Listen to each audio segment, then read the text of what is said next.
Imagine becoming the kind of person who stays calm in chaos, who keeps moving forward no matter what life throws at them. Someone who doesn't break when things get hard, but gets stronger. Someone who doesn't complain, doesn't panic, just handles it. That kind of strength isn't magic. It's built, one mindset shift at a time.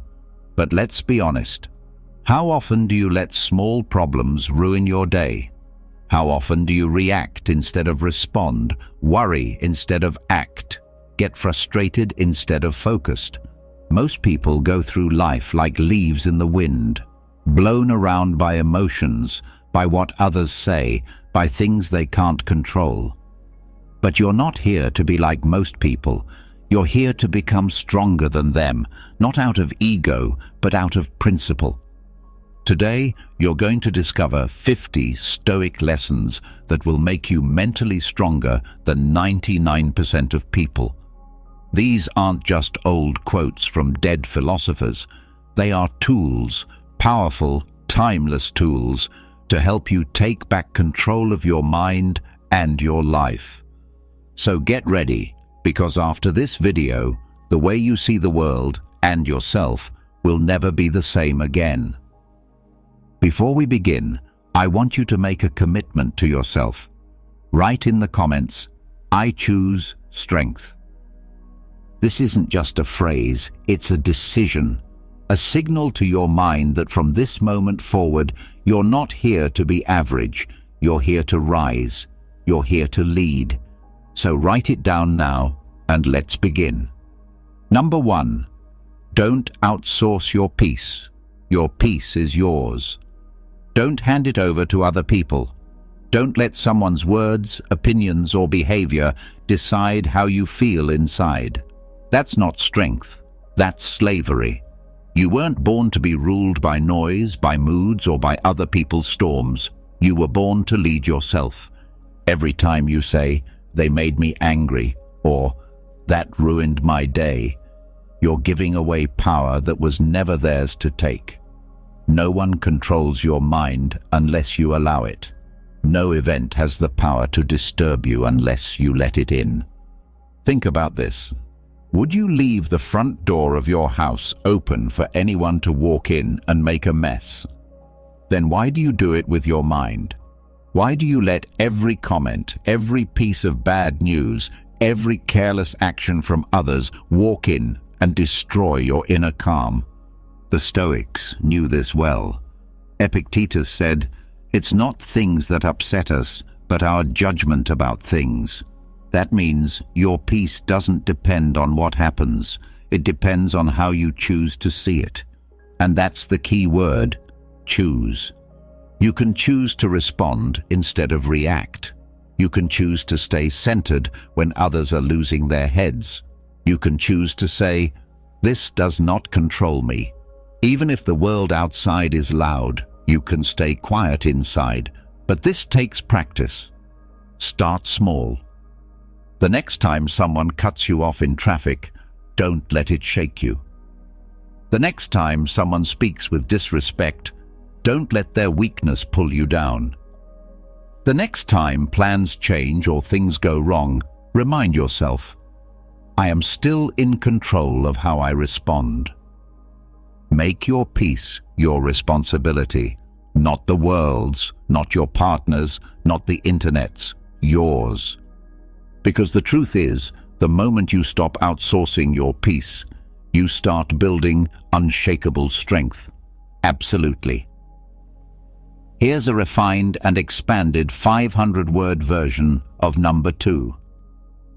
Refuse to be ruled by impressions, written in the same style and tone throughout, with simple, direct language.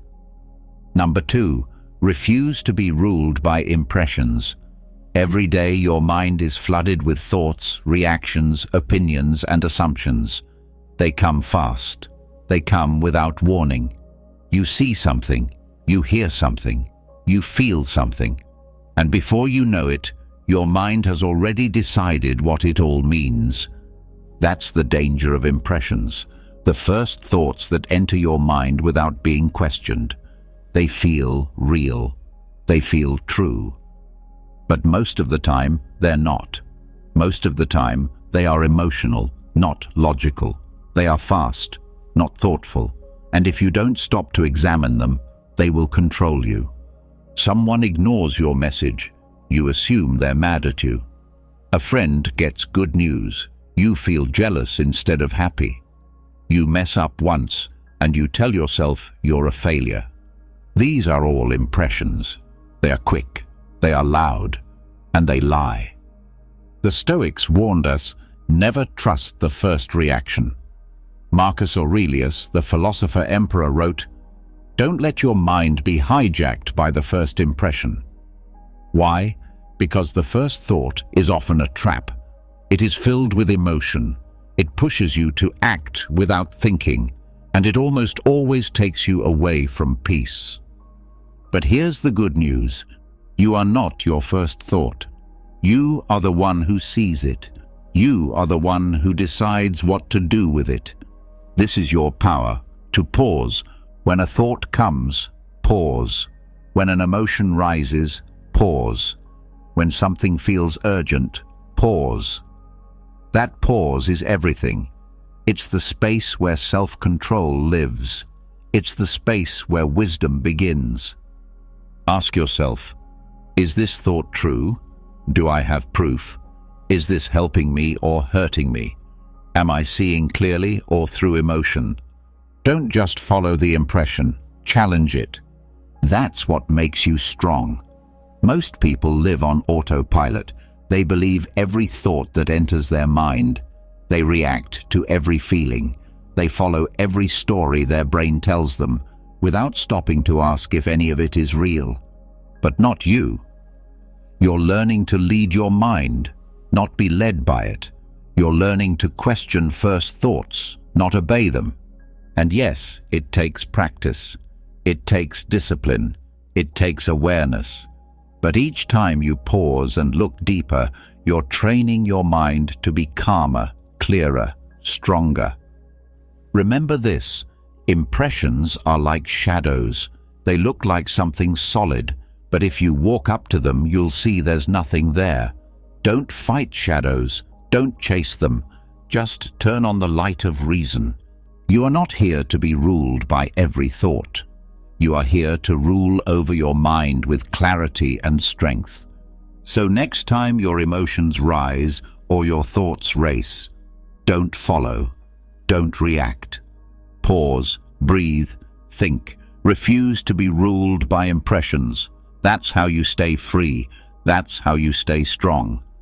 Number 3, train against indignation. Indignation is the feeling that something is unfair, that someone wronged you, that you deserve better. And while it might feel justified in the moment, it's one of the fastest ways to lose your peace and your power. Think about it. Someone cuts in line. Someone speaks to you with disrespect. Someone makes a decision that affects you, and they didn't even ask for your input. Your chest tightens. Your jaw clenches. Your mind goes, how dare they? That's indignation, anger mixed with pride. And if you let it control you, it turns small things into big problems. The Stoics knew this feeling well. That's why they trained against it. Marcus Aurelius reminded himself daily, you will meet people who are rude, selfish, greedy, and arrogant, but they are just being who they are. He didn't say to like it. He said to expect it, to not be surprised by it, to not be ruled by it. When you react with indignation, you are giving your power away.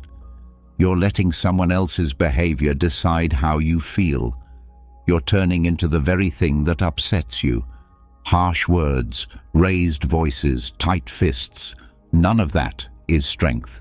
That's just losing control. But imagine this instead.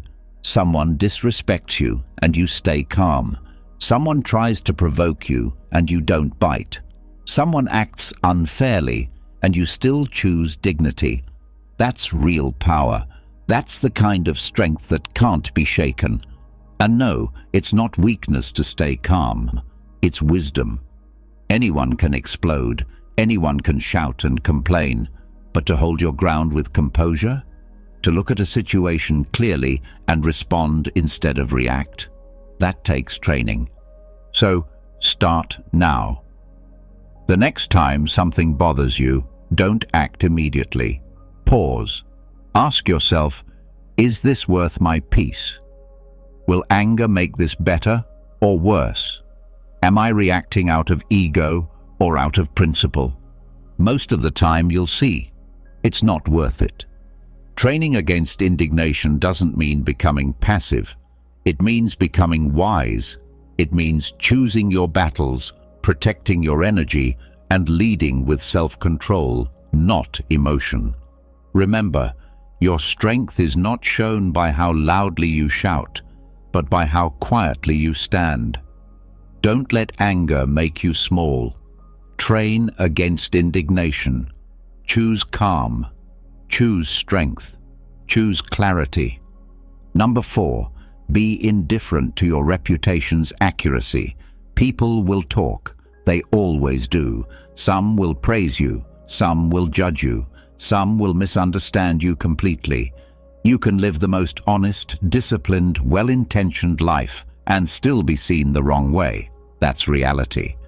But here's the Stoic truth. Your peace must not depend on their opinion. We all want to be seen clearly, to be understood, to be respected.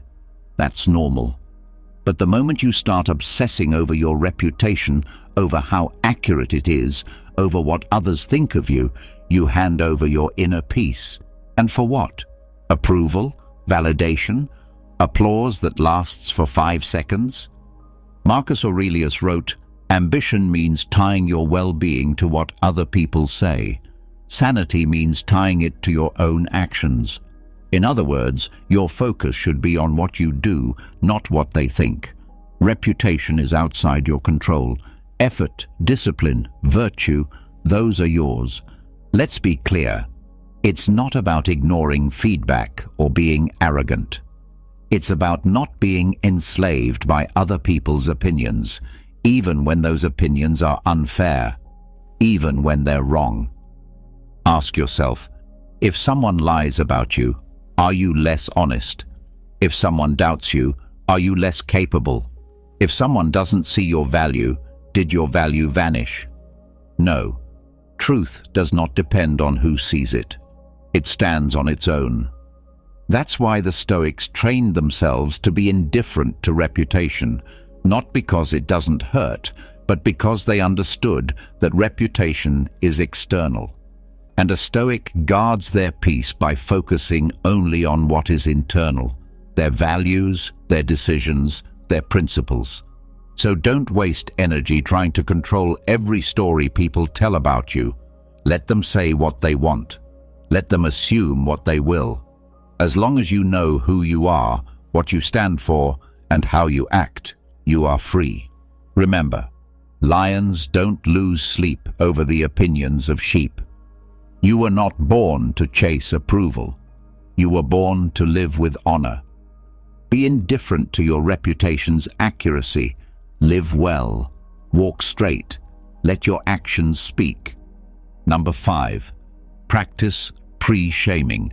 Most people only feel shame after they've done something wrong, after the damage is done, after they've said the thing they shouldn't have said, acted out of anger, broken a promise, or betrayed their own values. Then the guilt comes, then the regret. But what if you could feel that shame before the mistake? What if you could imagine the disappointment, the consequences, the cost, before you act? That's what the Stoics trained for. It's called pre-shaming, and it's one of the most powerful tools for self-control. Before you speak, pause and ask, will I be proud of this tomorrow? Before you act, ask, if someone I respect saw me right now, would I still go through with this? Before you give in to weakness, ask, how will I feel about this decision once the moment has passed? This isn't about being hard on yourself. It's about staying true to yourself. It's about protecting your character before it gets damaged, not after. The truth is, every choice you make is a reflection of who you are. And the moments that test you, the moments when you're tired, emotional, tempted, those are the ones that shape your future. Those are the ones where pre-shaming becomes your shield. Seneca said, "Shame may restrain what law does not prohibit." Meaning, your conscience, your sense of right and wrong, can be more powerful than any rule, but only if you train it, only if you think ahead.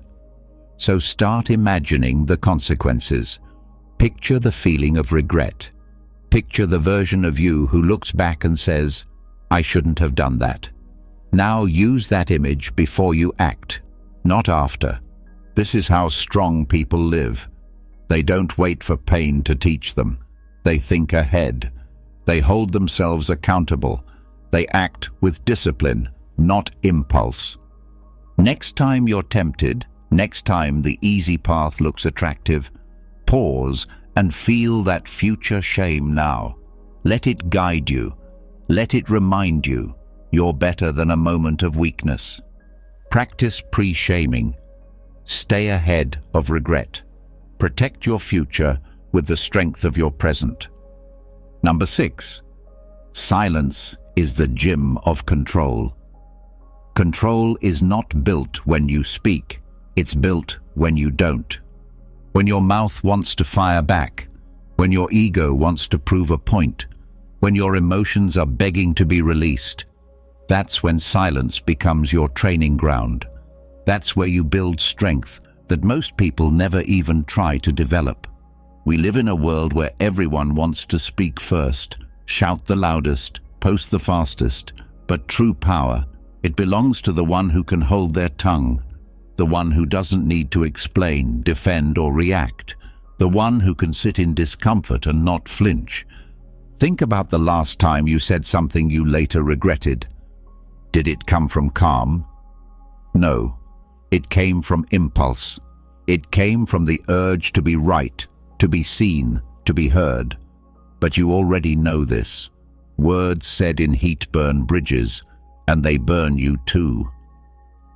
The Stoics practiced silence not because they were weak, but because they understood its power. Epictetus said, "Be silent for the most part, or speak only what is necessary." Why? Because every moment you hold back is a rep for your mind, a rep for your emotions, a rep for control. When you resist the urge to speak, you're not suppressing, you're strengthening.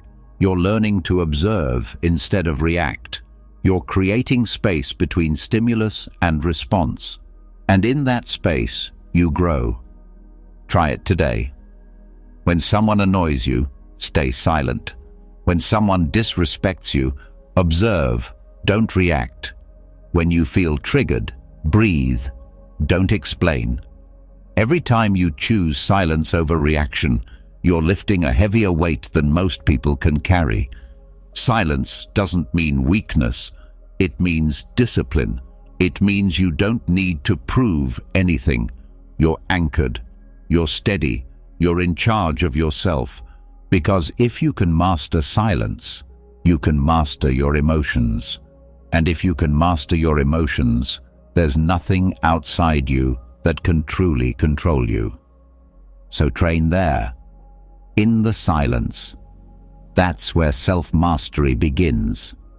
Silence is the gym of control, and every rep makes you stronger. Number 7. Study your own hypocrisy. It's easy to point fingers, easy to judge others, easy to say, "They shouldn't do that," or "I would never act like that." But here's the truth most people avoid. You're guilty of the same things you criticize in others, just in different ways, or when no one's watching. The Stoics believed in deep self-examination, not to punish themselves, but to stay honest. Because the moment you stop being honest with yourself, you start living a lie.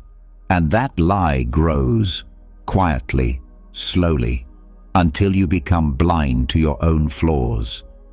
That's why you must study your own hypocrisy. When you get angry at someone for being late, ask yourself, have I ever wasted someone else's time? When you call someone lazy, ask, have I never procrastinated? When you gossip, then complain about being judged, stop and look.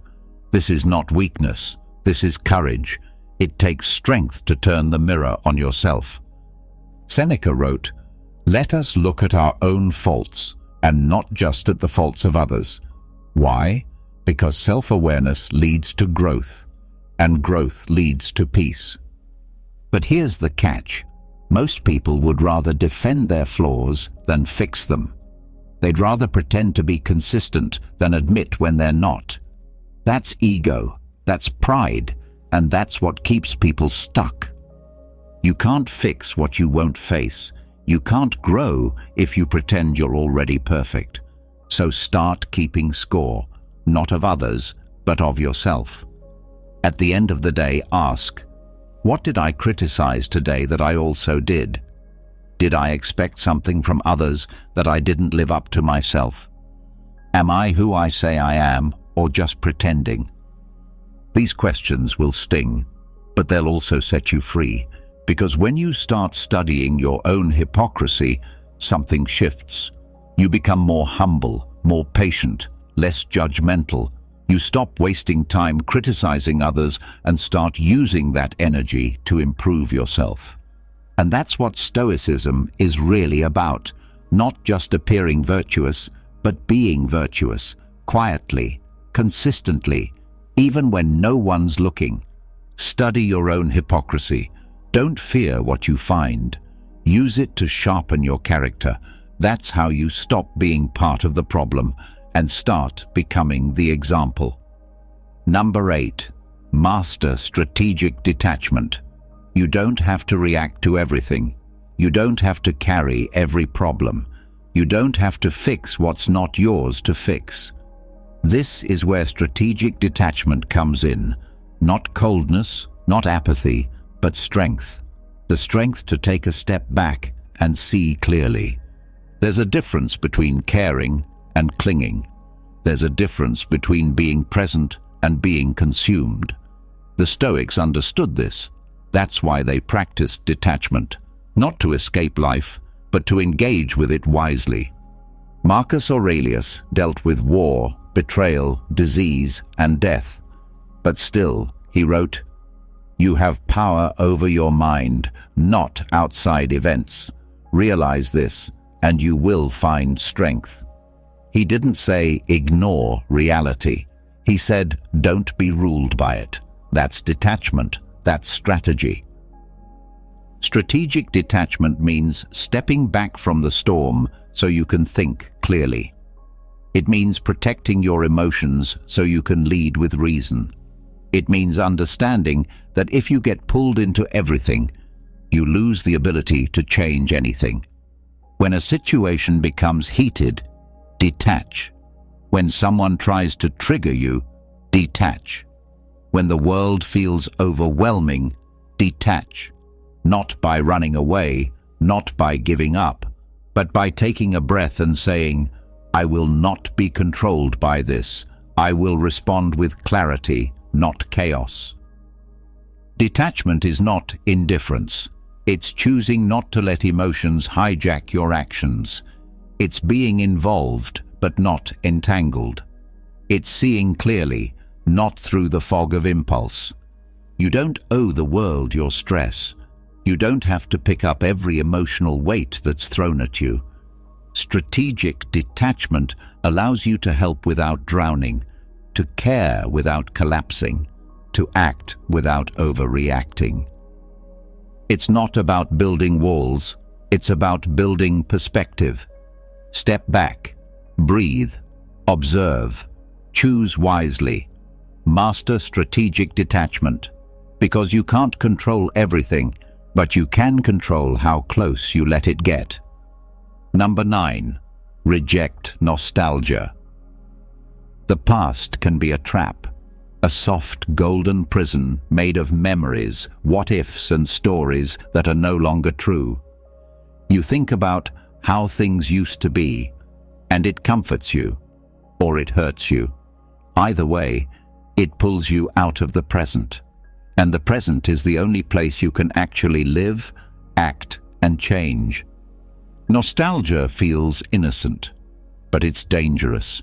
It whispers that the best days are behind you, that the past was pure, simple, better. But here's the truth. The past was never perfect. You just survived it. You adapted. You grew through it. And now you're here. The Stoics warned against clinging to time that's already gone. Marcus Aurelius reminded himself, the present is all we ever lose. Not because the past is bad, but because focusing on it keeps you from acting now. And the Stoic path is all about now, what you can do, what you can control, who you can become. Think about this. When you're stuck in nostalgia, you're not grateful for the present. You're disappointed by it. You're not moving forward. You're stuck in a story. And worst of all, you miss the opportunities right in front of you because your eyes are fixed on a world that no longer exists. Reject nostalgia, not because the past wasn't valuable, but because it's already served its purpose. It taught you, it shaped you, but it cannot guide you. Only reason and action can do that now. So next time your mind drifts into longing for the good old days, stop and ask, what am I avoiding right now? What am I romanticizing? What can I build today that's even better than yesterday? You weren't meant to live in rewind. You were meant to grow, to evolve, to move forward with strength, not with longing. The present is where your power is. The past is just a chapter you've already written. You don't need to read it again and again. You need to write the next one, with clarity, with intention, and without chains. Reject nostalgia. Honor the past, but don't live there. Your life is happening now, so be here, fully. Number 10. See thoughts as echoes, not commands. Your mind speaks all day long. Thoughts rise, fall, twist, repeat. Some are useful, some are not. Some are wise, most are noise. But here's the truth. Just because a thought appears doesn't mean it must be obeyed. Your thoughts are not orders. They are echoes, reflections of emotions, memories, fears, or random noise from the world around you. One moment your mind says, I can do this. The next, I'm not good enough. One day it says, everything's fine. The next, everything is falling apart. Which one is true?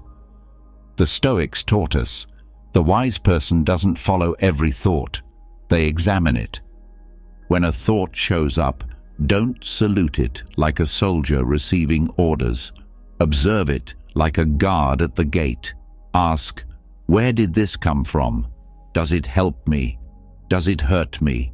Does it align with who I want to be? Most people treat every thought as a fact. I feel anxious, so something must be wrong. I feel angry, so someone must be punished. I feel hopeless, so maybe I am. But those are just feelings disguised as truth. They're not truth. They're weather, passing through. Don't build your life around a cloud. Epictetus said, it's not what happens to you, but how you think about it that matters. The Stoics knew the mind can be trained, and training starts with awareness. Noticing the thought, questioning it, then choosing to follow it, or let it go. Try it. The next time a thought comes, pause. Don't grab it. Don't push it away. Just look at it. Name it. This is worry. This is ego. This is fear. When you name it, you create distance. When you create distance, you create power. Your mind will keep talking. That's what it does. But you get to choose what you believe. You get to choose what you act on. So don't treat thoughts like commands.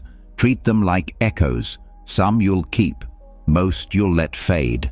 That's how you stay free. That's how you stay strong. Number 11. Shrink your footprint of need. Need less. That's the message. In a world that constantly tells you to want more, chase more, collect more, the Stoic chooses less.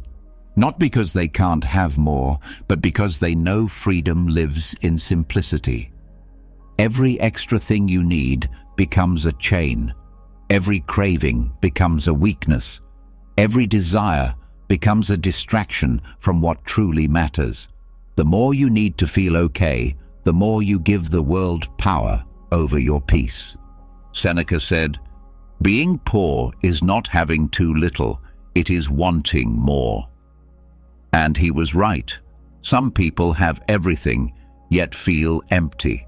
Others have almost nothing, and still walk with calm and confidence. The difference? One controls their needs, the other is controlled by them. So shrink your footprint of need. Ask yourself, do I really need this? Or have I just been told I should want it? Would my peace disappear without it? If yes, then it owns you. The Stoics practiced this daily. They called it voluntary discomfort, sleeping on the floor, eating plain food, walking in the cold, not to suffer, but to remind themselves, I can be okay with less. Try it. Choose to go without sometimes. Delay gratification. Say no to comfort when it's easy to grab. Learn that you're stronger than your cravings, because every time you choose less, your mind gets clearer, your body gets tougher, your soul gets quieter, and you stop being a slave to things that don't actually matter. Don't misunderstand. Stoicism isn't about being poor or rejecting joy.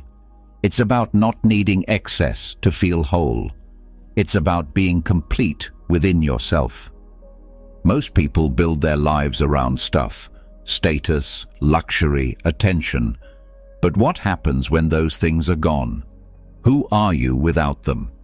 That's what the Stoic trains for, to be content with little, to walk freely in a world full of noise and need. Shrink your footprint of need. The less you depend on, the more unshakable you become.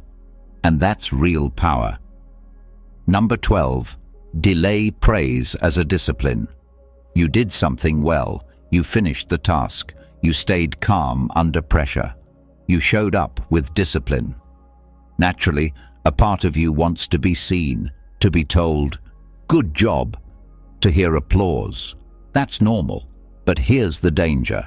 If you start needing praise to stay motivated, you're no longer in control.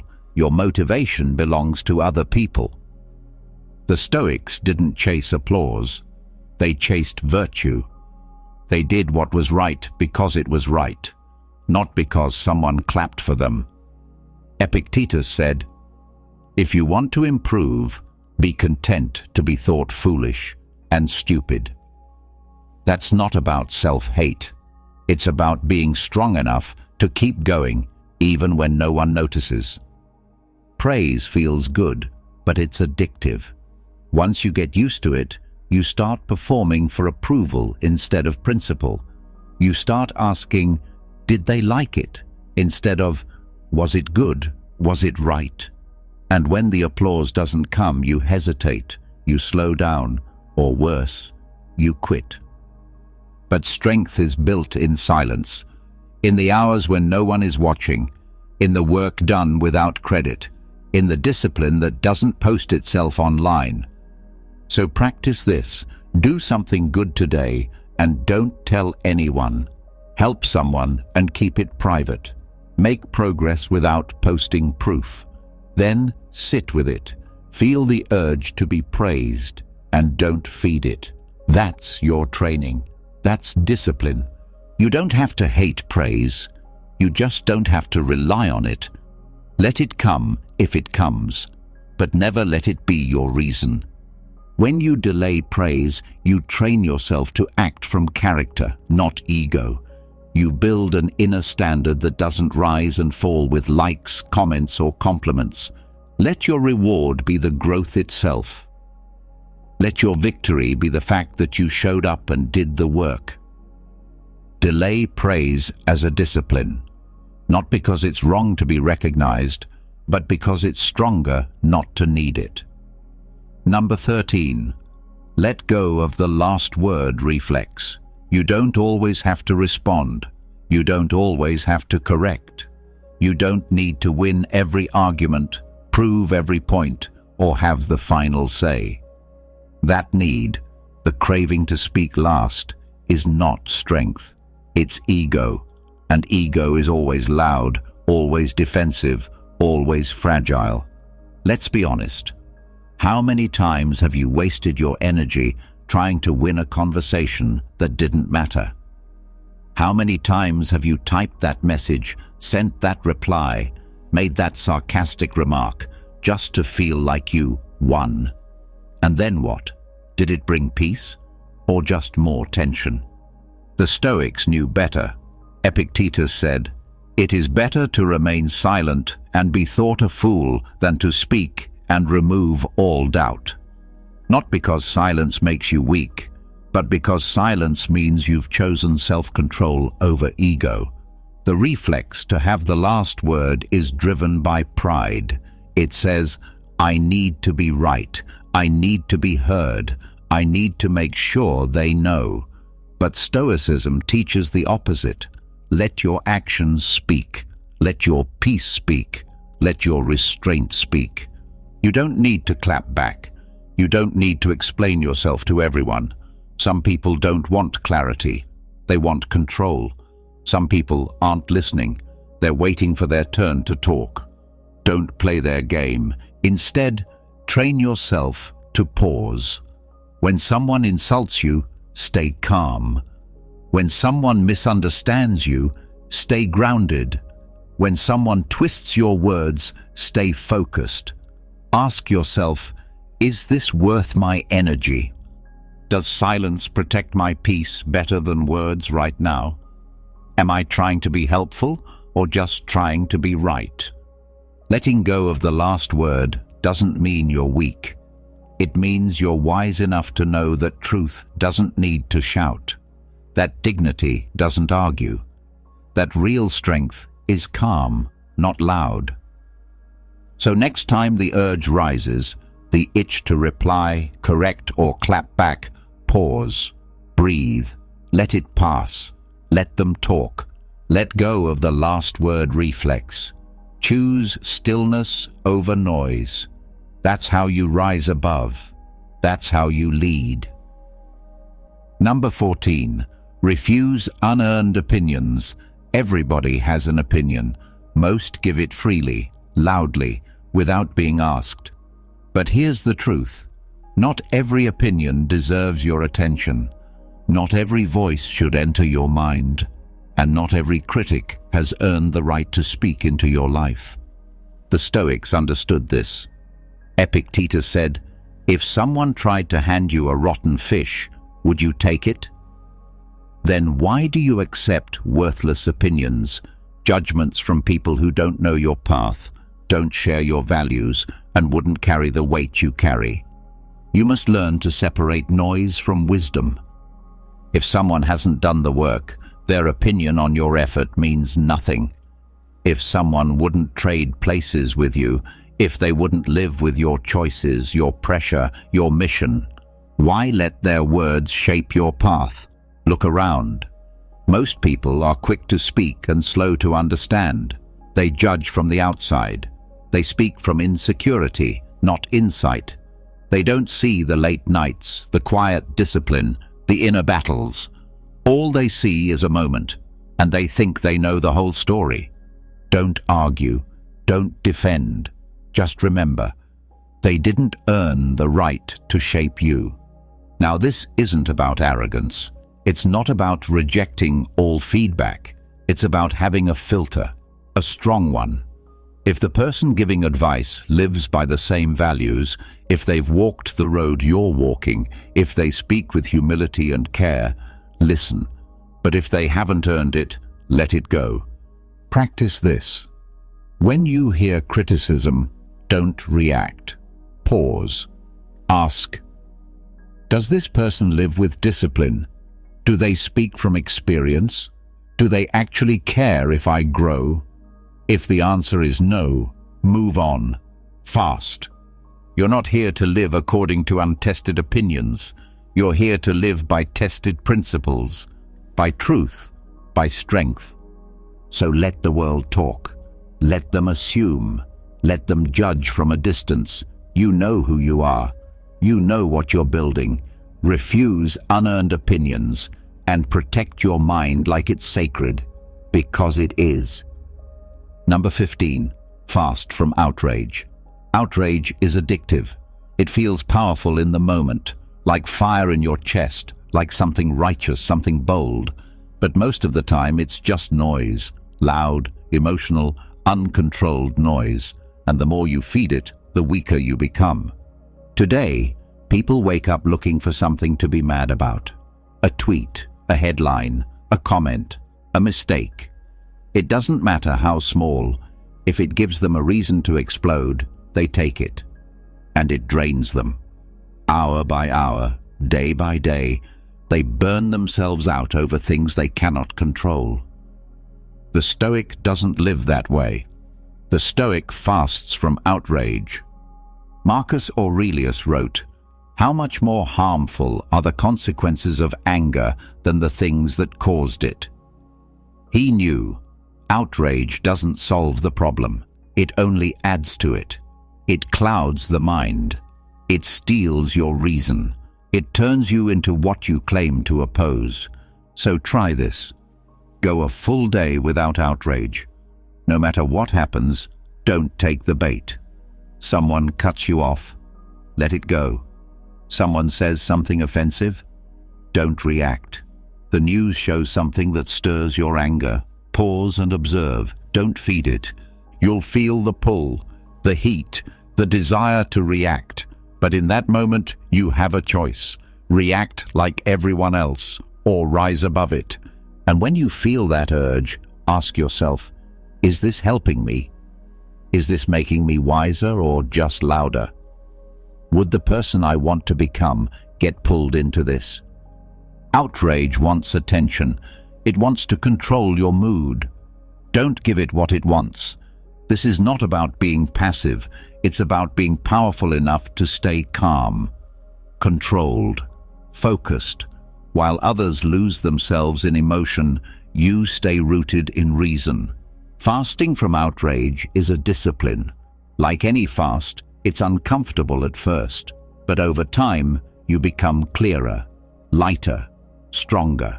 Your energy returns, your mind sharpens, your peace deepens. Fast from outrage, reclaim your clarity, protect your power, because your peace is too valuable to be traded for a moment of noise.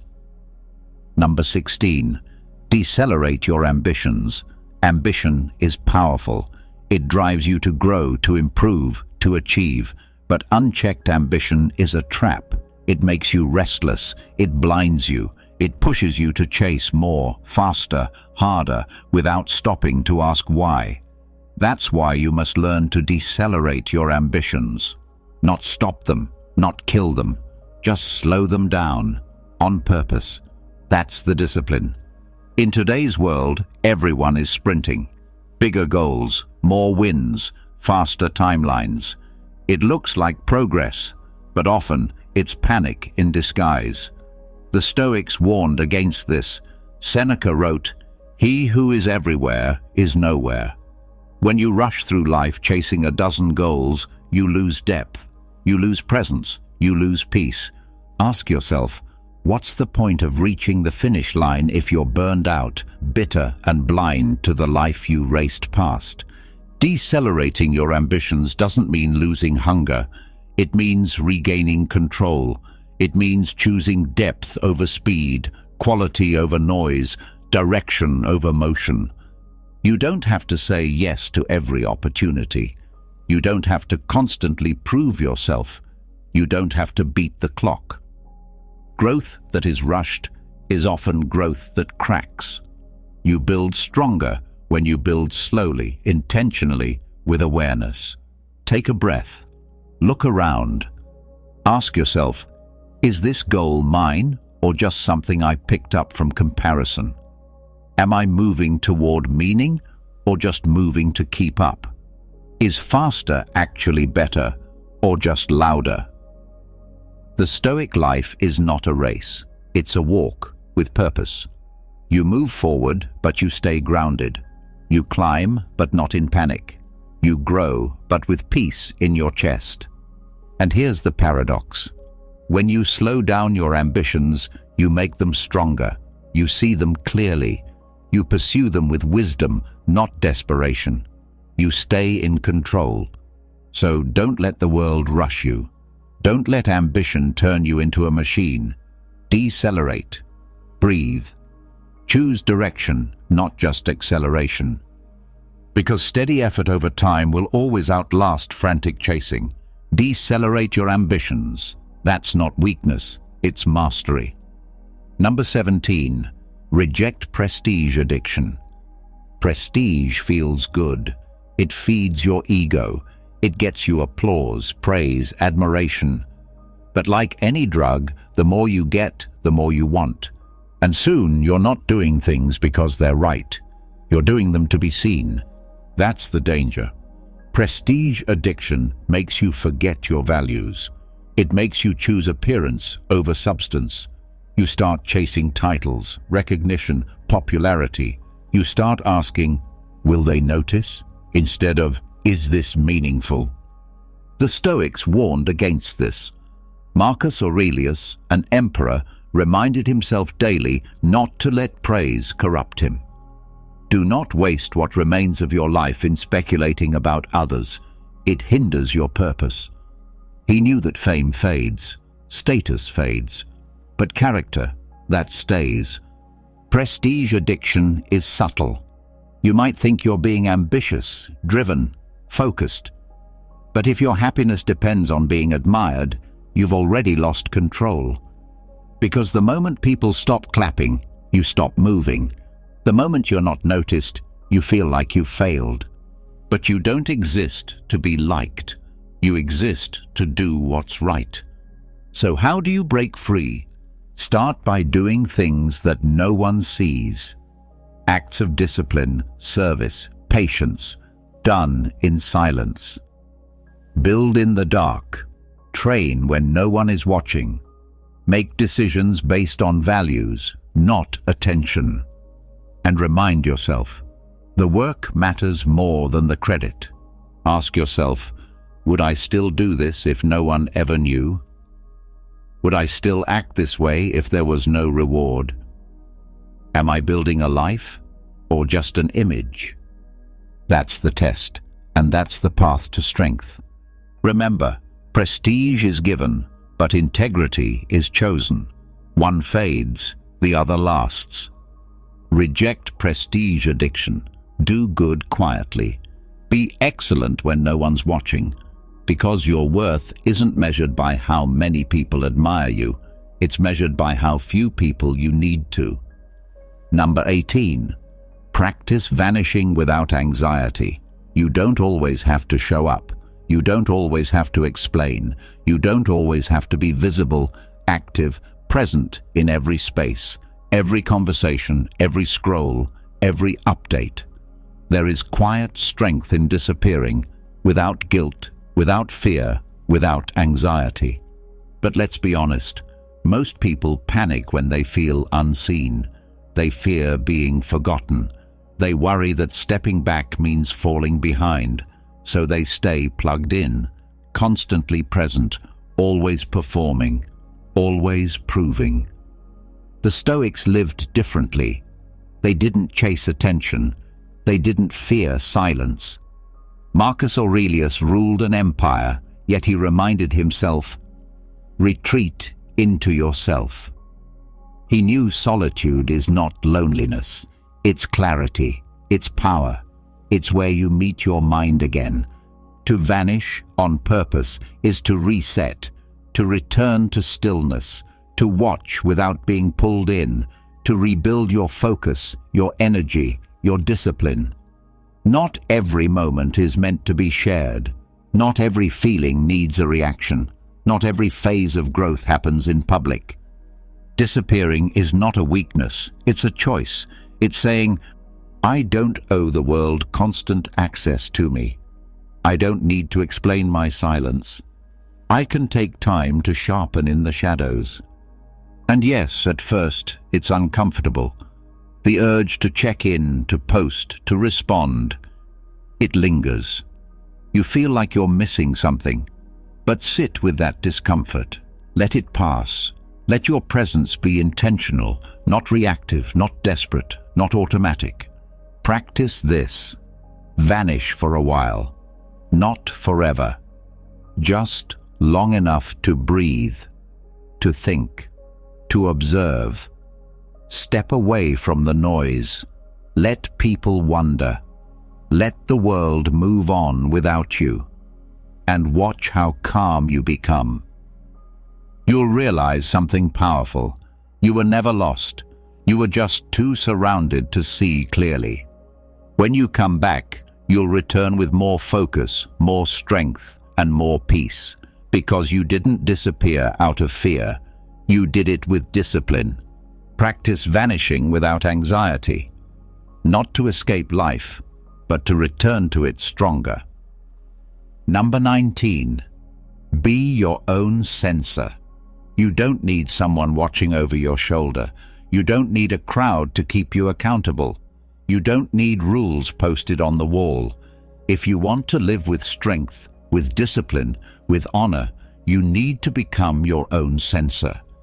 That means you monitor your own thoughts, your own speech, your own actions, not out of fear, but out of principle. Not because someone is judging you, but because you hold yourself to a higher standard. Most people only behave when they're being watched. They act respectful when someone important is in the room. They work hard when the boss walks by. They stay polite when they know it'll be seen. But the Stoic doesn't need an audience. The Stoic leads themselves, especially when no one is watching. Epictetus said, "Know first who you are, and then adorn yourself accordingly." In other words, once you know the kind of person you want to be, start acting like it, without needing reminders, applause, or pressure. Being your own censor means catching yourself in the small moments. You're about to lie. Stop yourself. You're tempted to cut corners. Remember your principles. You feel like speaking out of anger. Pause and choose better. Not because you'll be punished if you don't, but because you respect yourself enough not to slip. Ask yourself, would I still do this if it were recorded? Would I be proud of this decision if I saw it from the outside? Am I living by my values or just avoiding guilt? This is not about being rigid or self-critical. It's about living with clarity and self-respect. It's about having an internal compass that doesn't waver, no matter what the world is doing around you. The strongest people are not those with the most rules. They're the ones who don't need them. So from now on, don't wait to be corrected. Correct yourself. Don't wait to be told. No. Don't wait to be caught. Rise above the need. Be your own censor. Lead yourself. That's what it means to be truly free. Number 20. Say no without armor. You don't need to explain. You don't need to justify. You don't need to soften your boundaries with fake excuses or nervous smiles. You are allowed to say no, clearly, calmly, and without guilt. But most people don't. They armor up. They over-explain. They wrap their no in fluff. hoping to avoid disapproval. They say, "I'm really busy, maybe later," when the truth is, they just don't want to. And that's okay, that's honest. But we've been trained to believe that saying no makes us selfish, rude, or difficult. The Stoics didn't believe that. They believed in living by reason, not fear, in doing what is right, not what is easy. Saying no when you mean no is not harsh. It's strong, it's clean, it's clear. Every time you say yes to something you don't believe in, don't care about, or don't have energy for, you're stealing time from what matters most. You're trading your peace for comfort. And comfort, in this case, is weakness. Learn to say no without armor. Not with arrogance, but with confidence. Not with coldness, but with clarity. You don't owe everyone access. You don't owe everyone your time. You can decline an invitation. You can walk away from a conversation. You can pass on a project. And you don't have to dress it up. Try this. The next time you want to say no, just say it. Don't explain it unless you truly want to. Don't pad it with apologies you don't mean. Stand on your values. Trust your reasons. Let the silence after your no be part of your strength. A clear no is better than a dishonest yes. It's more respectful to others and far more respectful to yourself. So drop the armor. Let the word speak for itself. Say no with peace. Say no with purpose. Say no like someone who knows what they stand for. Say no without armor. That's not rejection, it's self-respect. Number 21. Expect betrayal without bitterness. At some point, someone you trust will let you down. A friend, a partner, a colleague, maybe even family. It won't be fair. It won't make sense. And yes, it will hurt. But if you're walking the Stoic path, you must learn this. Betrayal is part of life, and bitterness is a choice. Most people carry betrayal like a wound that never heals. They replay the moment. They build walls. They grow cold. But in doing so, they give the person who betrayed them more power than they ever deserved. The Stoic doesn't live that way. The Stoic accepts reality. People are flawed, even the ones you love, even the ones with good intentions. Marcus Aurelius reminded himself, when you wake up in the morning, tell yourself, you will meet people who are selfish, ungrateful, dishonest, jealous. Not to become cynical, but to prepare, so that when betrayal happens, you're not surprised and you're not shaken. Expect betrayal, not because you want it, but because you're wise enough to know it happens. It's not personal, it's human nature, weakness, fear, greed. These things live in everyone, including you. But here's the key. Don't let betrayal turn you bitter. Don't become what hurt you. Don't close off your heart to protect your pride. Forgiveness isn't weakness. It's wisdom. It's strength. It's saying, you don't control my peace. I release this and I move forward. Bitterness is a slow poison. You think it protects you, but it only damages you.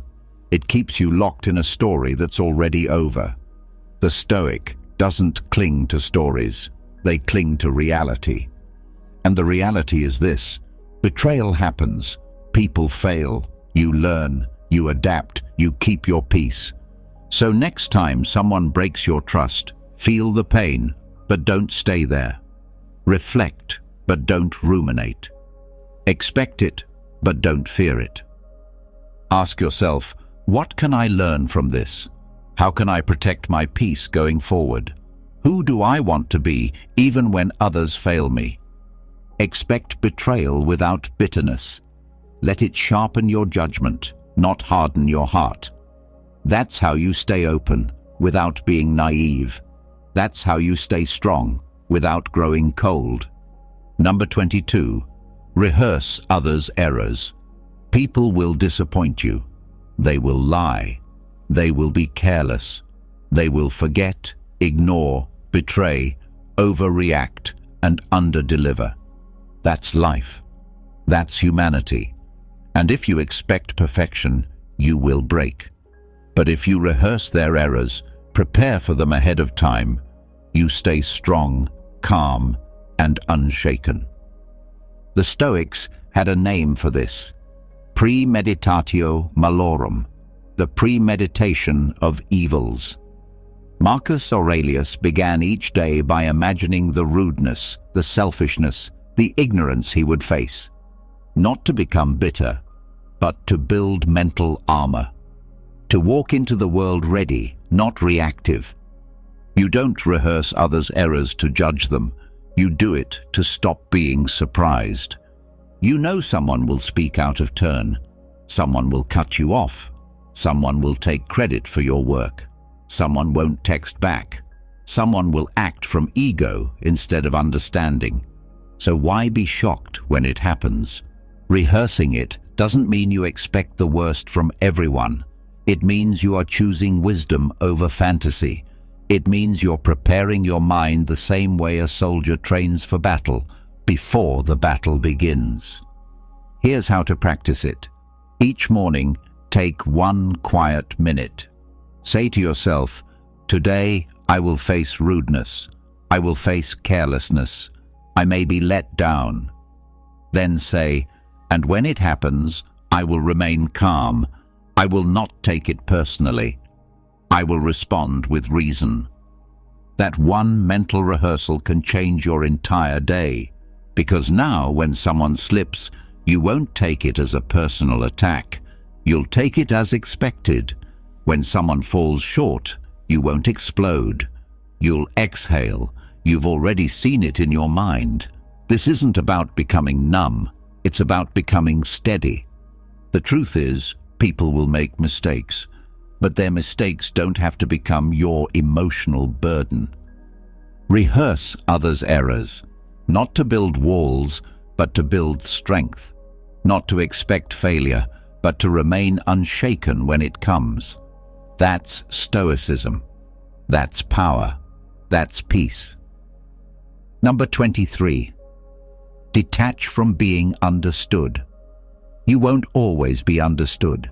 You can speak clearly, act with good intentions, explain yourself calmly, and still, people will twist your words, misread your actions, and assign motives that don't belong to you.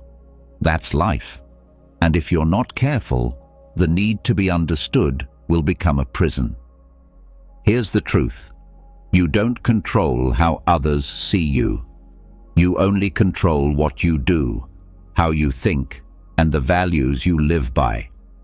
If your peace depends on being seen correctly, you've handed your happiness to the world, and the world is careless with it. The Stoics knew this. Epictetus said, "If you want to improve, be content to be thought foolish and stupid." Why? Because growth often looks strange to others. Discipline looks cold. Silence looks passive. Strength looks harsh. People misunderstand what they don't practice. And that's not your burden to carry. Detachment is not indifference. It's freedom from emotional dependence. It's the ability to say, I know who I am. If they don't understand, that's okay. This isn't easy. The ego wants to explain itself, to be seen, to be validated. But the more you chase understanding from others, the more you lose understanding of yourself. So train to let go. Let people misjudge you. Let them question your silence, your choices, your path. You're not here to be explained. You're here to live with clarity. Be kind, but don't over-explain. Be true, but don't beg to be seen. Let your actions do the speaking, even if the world chooses not to listen. Ask yourself, if I'm misunderstood, does it change my principles?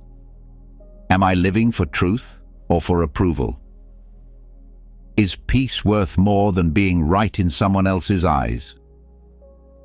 Detach from being understood, not out of arrogance, but out of wisdom. Because when you stop needing to be seen correctly, you finally start seeing yourself clearly. Number 24. View rejection as neutrality. Rejection feels personal. It stings. It echoes in your mind like a message that says, "You're not enough." But that's a lie.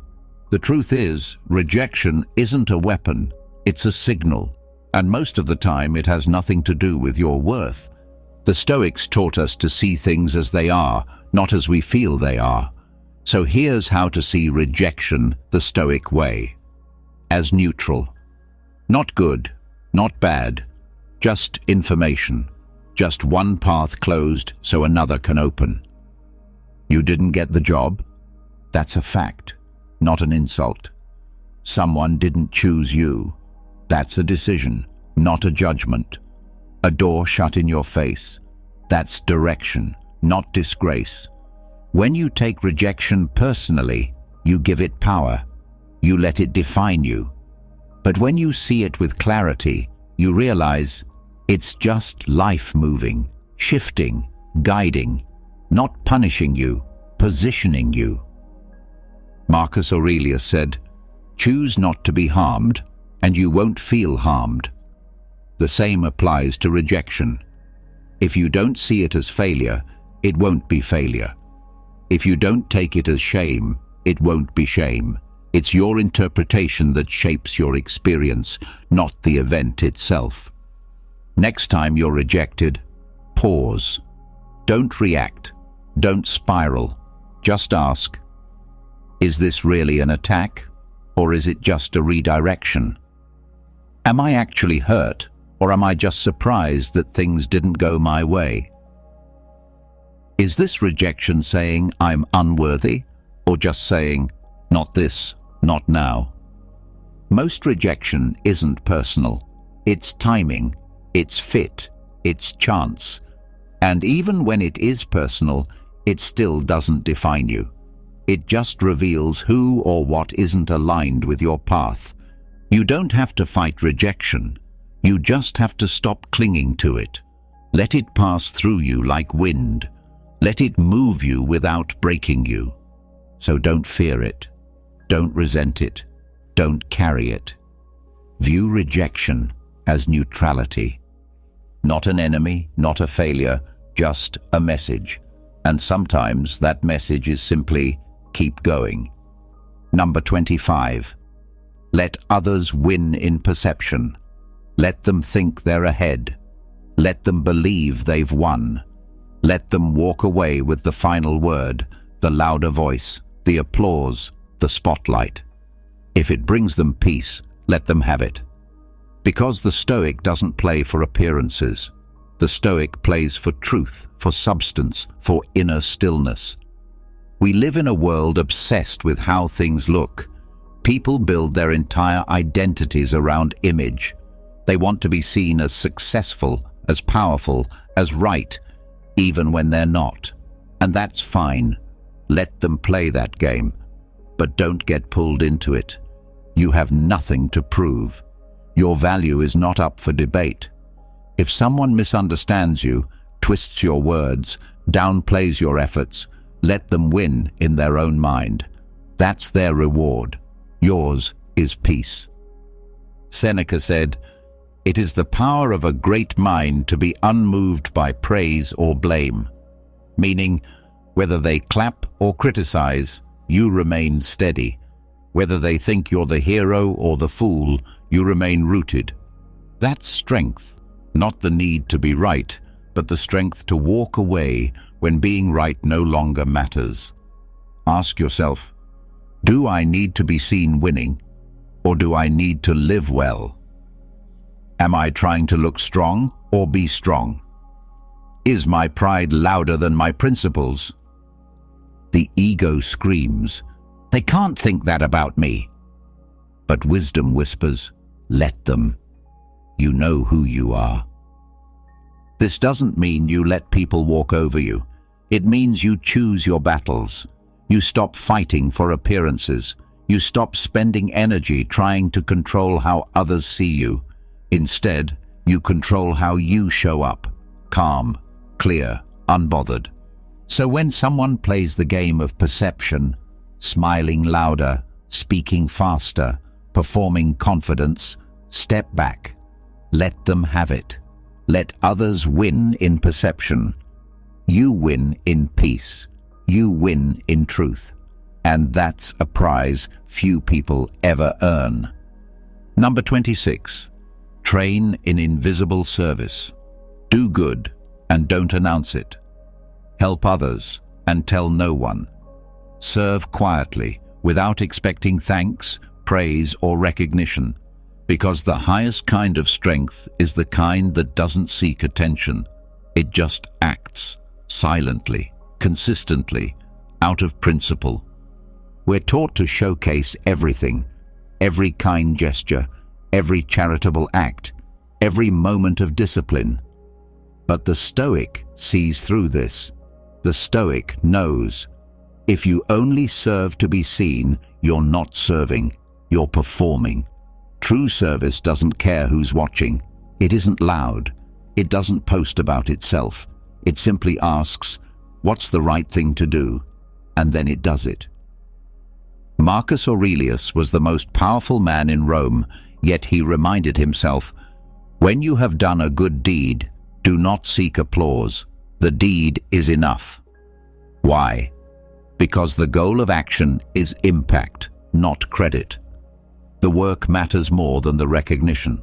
The world doesn't need more performers. It needs more people who quietly carry the weight. So train yourself. Pick up what someone dropped. Say nothing. Offer a kind word. Expect nothing back. Help someone struggling. Walk away without a story to tell. This isn't weakness. It's discipline. It's humility. It's power under control. Ask yourself, would I still do this if no one ever knew? Am I doing this to help or to be seen helping? Can I let go of the need to be noticed and just live by my values? Because real strength doesn't need applause. Real goodness doesn't need witnesses. And real service, the kind that changes you, is done in silence. Train in invisible service. Do the right thing and walk away, not for them, not for your image, but for your soul. Number 27. Use others' flaws to train your patience. People will test you. They'll be rude. They'll talk over you. They'll act selfish, careless, unreliable. You'll be tempted to snap, to judge, to lose your cool. But what if, just what if, you saw those moments as training? That's what the Stoic does. Every flaw you notice in someone else is a chance to grow stronger yourself. Instead of saying, why are they like this? The Stoic says, here's my chance to practice patience. Marcus Aurelius reminded himself daily, when you wake up, expect to meet people who are arrogant, dishonest, envious, and selfish. He wasn't being negative, he was preparing himself. Because when you expect imperfection, you don't take it personally, you don't react, you stay grounded. Think about it. You train your body by lifting weights, you build muscle through resistance. Patience is the same. You build it through difficulty, through tension. And what better resistance than someone's bad behavior? Someone interrupts you? Practice listening without needing to speak. Someone speaks harshly? Practice responding with calm. Someone disappoints you? Practice grace instead of resentment. This doesn't mean you excuse harmful behavior. It means you don't let it shape you. You use it as fuel to shape yourself. Ask yourself, am I letting their weakness weaken me? Or am I using this to strengthen my discipline? Can I remain calm, not because they deserve it, but because I do? This mindset changes everything. Instead of being reactive, you become intentional. Instead of being drained by people, you're sharpened by them. You start seeing every frustrating moment as a quiet opportunity to stay still when your emotions rise, to breathe when you want to speak, to lead by example when others fall short. That's how the Stoic becomes unshakable, not by avoiding difficult people, but by training through them. Use others' flaws to train your patience, not for them, for you, because every test is a chance to build the strength no one can take from you. Number 28. Observe without reacting. Not everything needs your opinion. Not everything needs your reaction. In fact, the more you observe without reacting, the stronger you become. Because in that space, between what happens and what you do, you gain control, and that's where power lives. Someone says something offensive? You don't have to reply. A problem shows up suddenly? You don't have to panic. A feeling rises inside you? You don't have to act on it. The Stoic is not cold, but they are composed. They know how to pause, to watch, to listen. Marcus Aurelius wrote, "You have power over your mind, not outside events. Realize this, and you will find strength." That begins with observation, with stillness, with not letting every emotion push you into action. Most people react instantly. They speak before thinking. They type before breathing. They explode at the first sign of discomfort, and then they regret it. They apologize. They clean up the mess. But the Stoic chooses the higher ground, to see clearly before responding, to watch their own mind, to step back and say, "Let me look at this first." This is not weakness. This is mastery. Because when you react to everything, you become a puppet, pulled by emotion, by others, by chaos.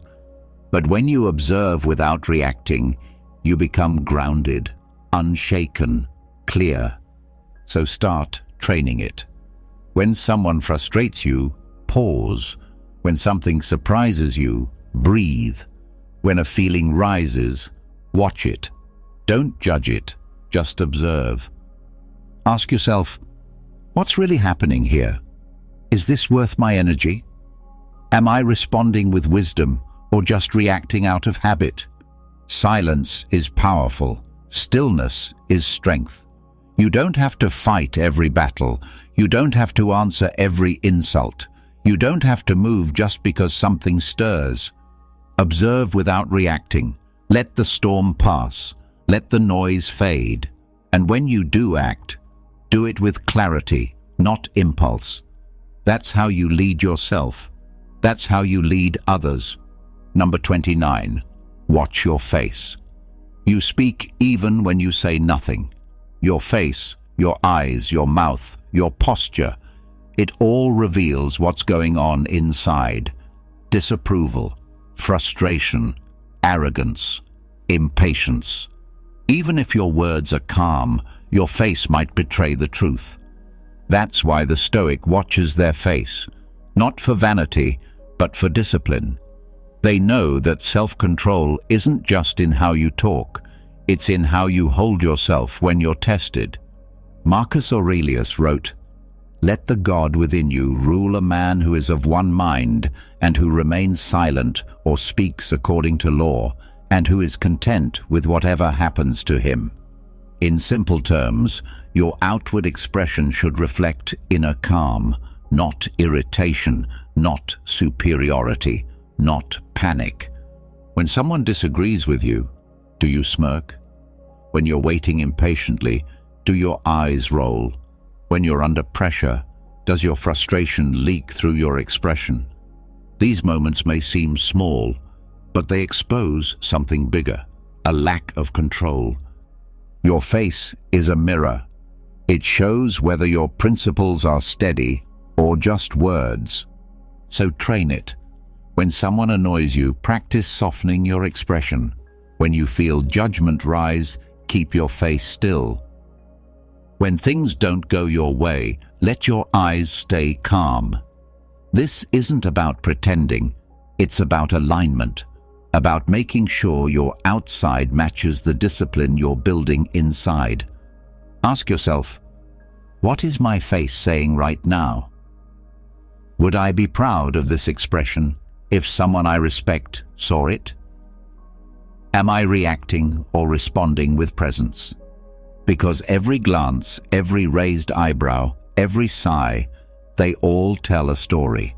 And if you're not careful, they'll speak for you before your values do. The Stoic face is not blank, it's composed. It's not fake, it's trained.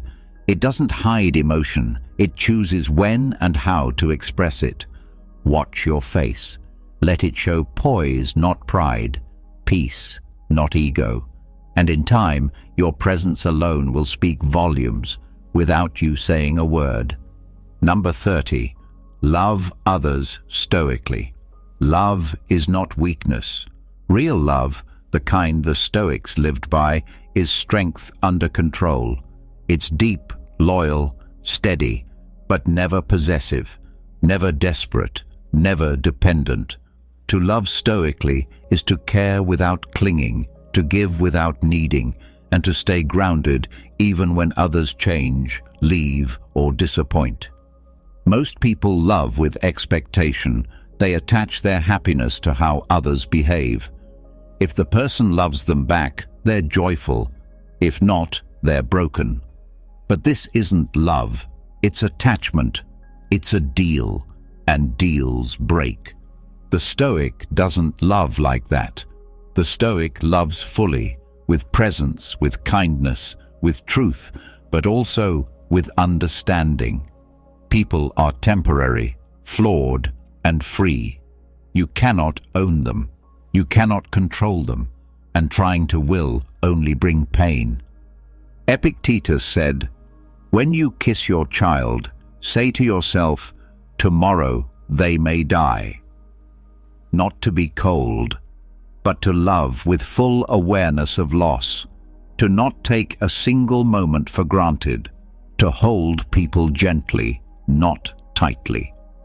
Loving stoically means this: you're there for others, but not destroyed when they leave.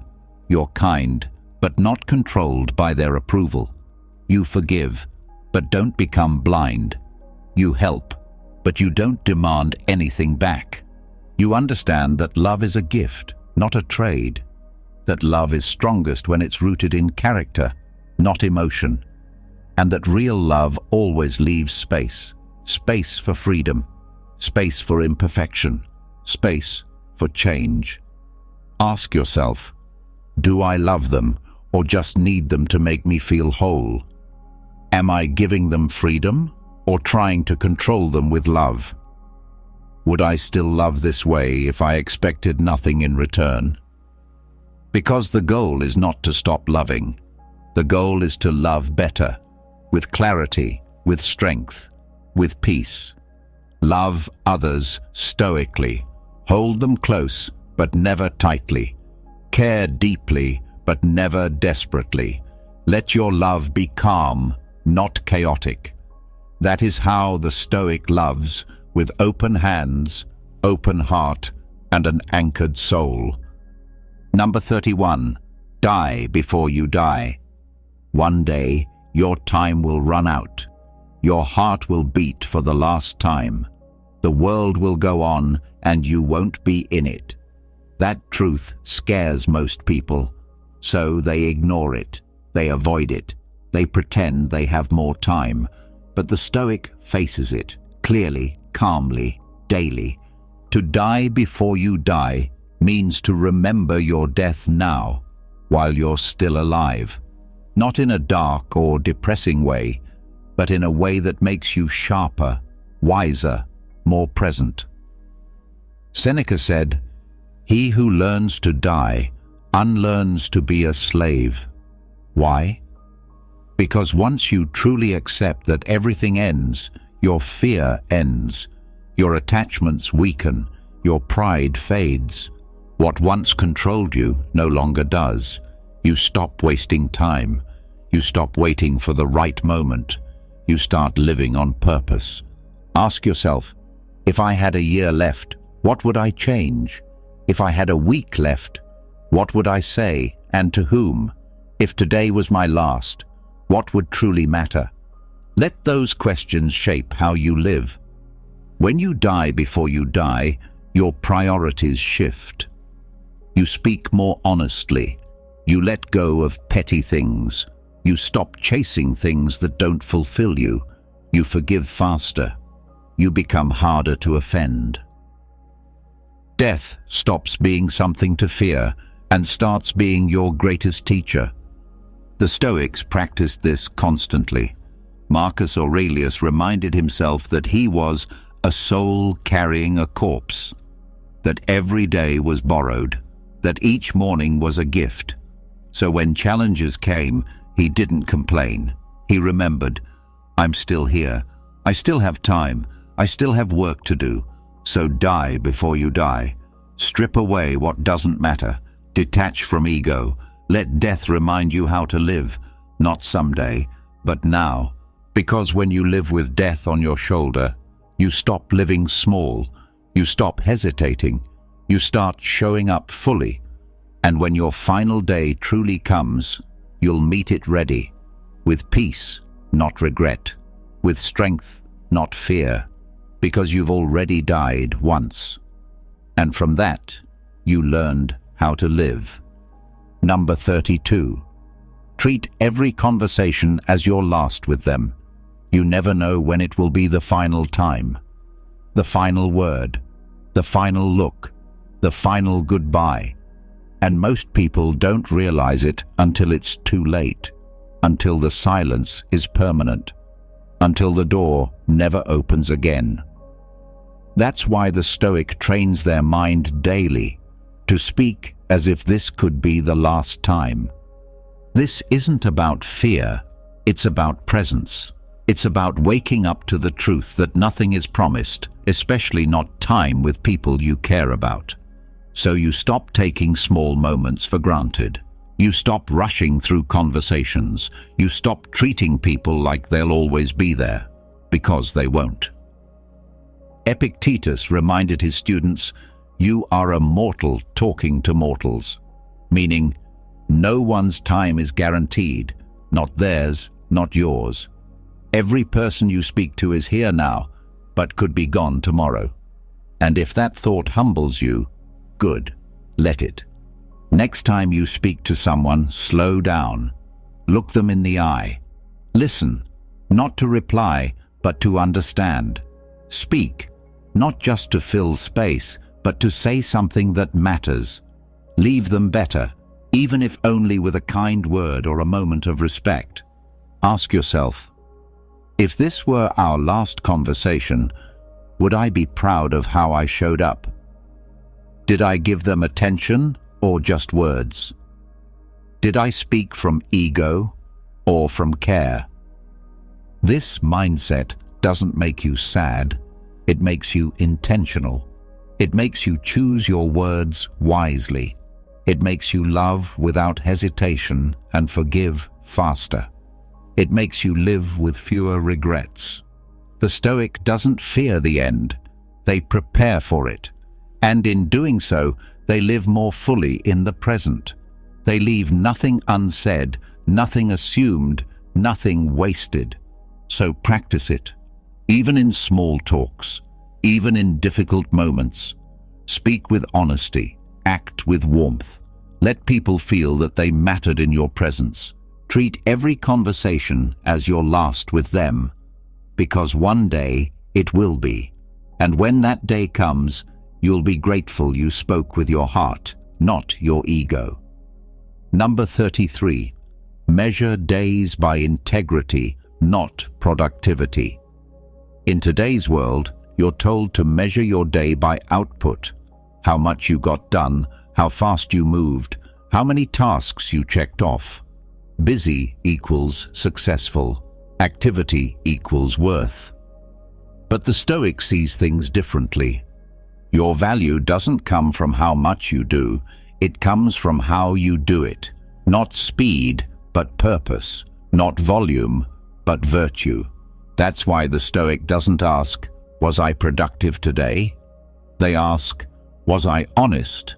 Was I disciplined? Was I true to my values? Anyone can stay busy. Machines stay busy.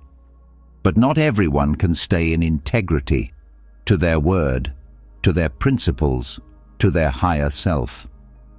Marcus Aurelius never said, do more. He said, if it is not right, do not do it. If it is not true, do not say it. That's how he measured the day, not by accomplishments, but by alignment. So ask yourself at the end of each day, did I do what I said I would do? Did I show up with patience, honesty, and strength? Did I cut corners to look efficient? Or did I stay true to what matters? Some days you'll get a lot done. Some days you won't. That doesn't mean you failed, but if you lied, if you acted from ego, if you betrayed your values just to feel productive, then no list of tasks can save you. You want to live like a Stoic. Build your day on character, not image, not hustle, not metrics. Character. Choose quality over quantity. Choose depth over motion. Choose right over easy. And when you lay your head down at night, don't count how much you did. Count how well you lived. Measure your days by integrity, not productivity. That's how you stay centered in a world that's always racing. That's how you build a life that actually means something. Number 34. Shrink eternity into urgency. You don't have forever. Stop living like you do. The clock is ticking, not just in the background, but right in front of you. Every hour you delay, every moment you waste, every excuse you feed, it's time you'll never get back. And yet, most people move through life like they have an unlimited supply of it. They say, someday, as if it's guaranteed. I'll start when I'm ready. I'll do it when things calm down. I have time. But the Stoic sees through the illusion.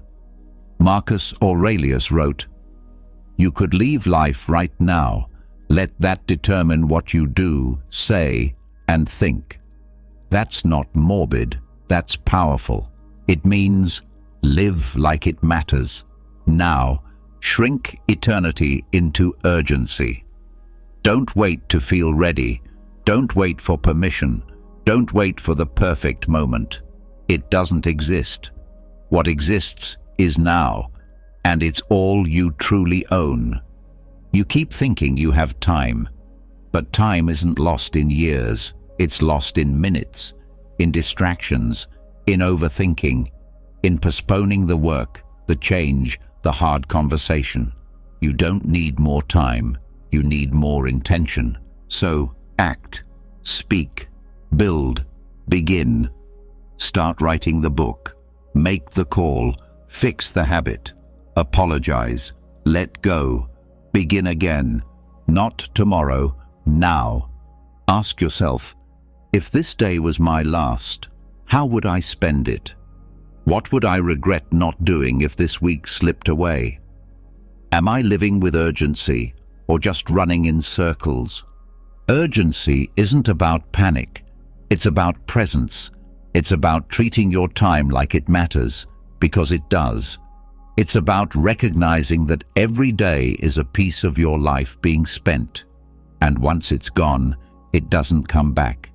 Shrink eternity into urgency, not to rush, but to focus, not to fear, but to live fully. The future is just a hope. The past is already written, so honor the moment in front of you and use it well. Number 35. Avoid the illusion of preparation. Planning is wise, reflection is useful, learning is necessary, but there's a fine line between preparing and hiding behind preparation. The Stoic sees that line clearly. Most people don't. You say you're getting ready, you say you're still researching, you say the timing's not right yet, but deep down you know the truth. You're stalling, you're scared, you're trying to perfect something before you even begin. That's the illusion of preparation. It feels like progress, but it's not. It feels productive, but it's really avoidance dressed as planning. The Stoics didn't waste time. Marcus Aurelius reminded himself, "You could leave life right now. Let that determine what you do and say and think." In other words, act. Now. You don't need to have it all figured out. You need to begin. You won't become strong by reading about discipline. You become strong by living it. You won't master calm by thinking about peace. You build it by facing pressure and not folding. Philosophy is action, not theory. Ask yourself, am I preparing or am I procrastinating? Am I learning or just delaying what I already know I need to do? Am I afraid of starting because I might fail or because I might change? The truth is, you'll never feel 100% ready. The conditions won't be perfect. The fear won't fully go away, and that's okay. Start anyway. You can still study, still refine, still grow, but do it in motion, not on pause. Avoid the illusion of preparation, because every day you wait for perfect, you lose a chance to become better through action. Jump in, fall, adjust, repeat. That's how you grow. The Stoic doesn't sit on the sidelines of life. They step in, with clarity, with courage, with a willingness to fail.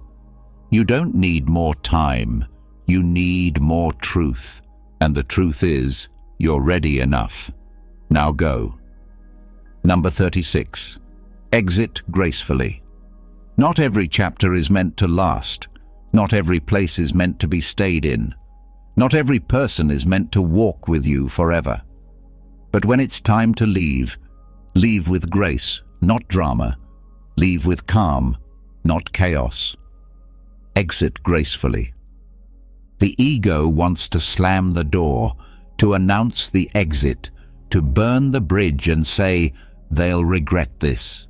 But that's not strength. That's pride wounded and loud. The Stoic doesn't need to prove anything on the way out. They've already said what needed to be said, with their actions, with their values, with their peace.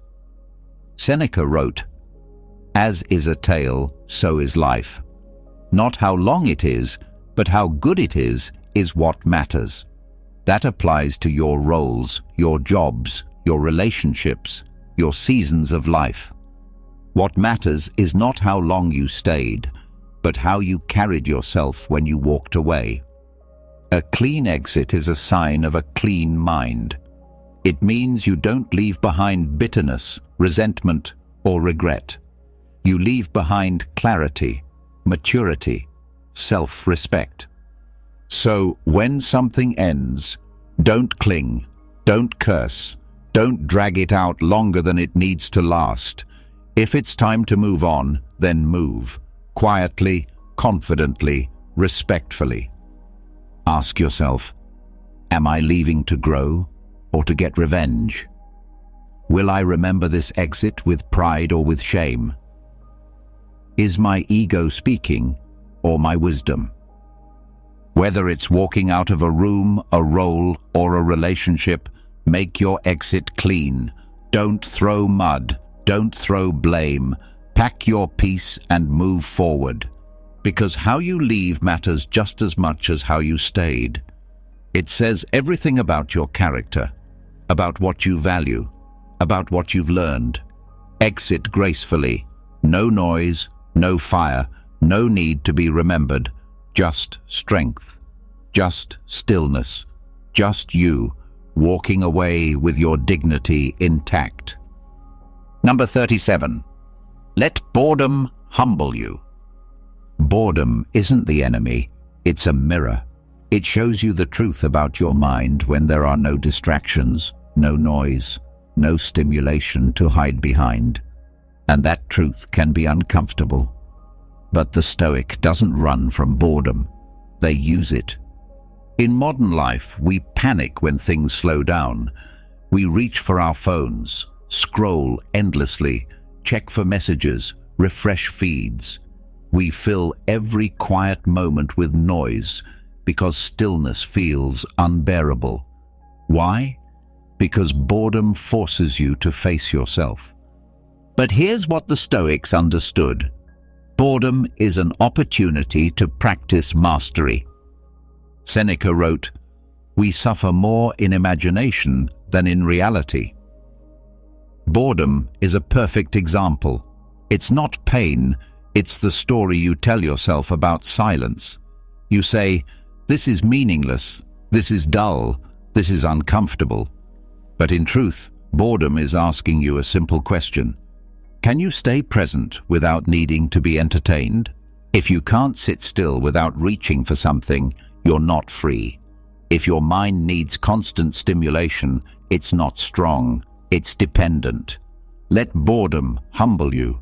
Let it show you how restless your thoughts are. Let it reveal how often you run from stillness. Let it expose how little control you sometimes have over your own attention. But don't judge yourself. Use it. Sit in that silence. Breathe. Watch your thoughts come and go. Feel the discomfort and remain.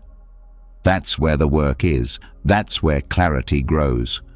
Ask yourself, why am I so uncomfortable doing nothing? What am I trying to escape? Can I use this stillness to strengthen my focus? The world will always offer distractions, but you don't have to take the bait. Train in boredom like you'd train in the gym. Let it test your patience. Let it shape your discipline. Because if you can stay calm when nothing is happening, you'll stay calm when everything is happening. Let boredom humble you, and in that humility, find control. Number 38. Sacrifice the future self fantasy. There's a version of you that lives only in your mind. The future self. The ideal self. The one-day version. They wake up early. They're focused, disciplined, calm. Everything you want to be, but not yet. Not today. And that's the trap. The fantasy of your future self feels productive. It feels inspiring. But most of the time, it's just a delay disguised as a dream. It gives you permission to avoid the hard work now by promising that one day you'll be ready. But one day is not real. Only today is. The Stoics didn't waste time fantasizing about better versions of themselves. They focused on action, on the present moment, on doing what they could with what they had, now. Marcus Aurelius didn't say, "Become your best self later." He said, "You could be good today, but instead you choose tomorrow." And that's what most people do. They build castles in their minds, but never lay a single brick in real life. They imagine the future self with perfect habits, clear focus, emotional control, but they keep feeding today's self with excuses, comfort, distraction. You don't need another version of yourself to show up. You need to act with what you have now. No perfection, no waiting, just effort, just presence. Ask yourself, what am I putting off for a version of me that doesn't exist yet? What would happen if I stopped planning and started moving? If I lived like change was only possible now, what would I do differently today? The future self is a shadow. It won't build your life for you. Only you, in this exact moment, can do that. So, sacrifice the fantasy. Give up the illusion. Stop worshipping the later version of you and start showing up as the real one. Because strength isn't found in the person you dream of becoming. It's built in the person you choose to be, today. Sacrifice the future self fantasy and replace it with action. Number 39. Contemplate insignificance without despair. You are one person, on one planet, in one moment of time. a speck in the universe, a breath in history. And that can feel heavy. It can make you ask, what's the point? But the Stoic doesn't run from this truth. They face it without fear. You will be forgotten. So will your achievements, your name, your opinions. 100 years from now, the world will keep turning, and it may not remember you. But that's not depressing. It's liberating. Marcus Aurelius reminded himself, everything we do is a grain of sand in an endless desert. He didn't say this to feel small. He said it to stay clear, to remember that ego fades, but virtue remains. When you contemplate your own insignificance, two things can happen. You can fall into despair, or you can let go of the weight you were never meant to carry. You realize you don't need to impress everyone. You don't need to be perfect. You don't need to control everything. Because in the grand scheme, your only task is to live well now. Not to be remembered, not to be admired, but to live today with courage, discipline, honesty, and peace. Ask yourself, if nothing I do is permanent, what matters most right now? Am I living for legacy or for integrity? Do I need to be important or just useful, kind, present?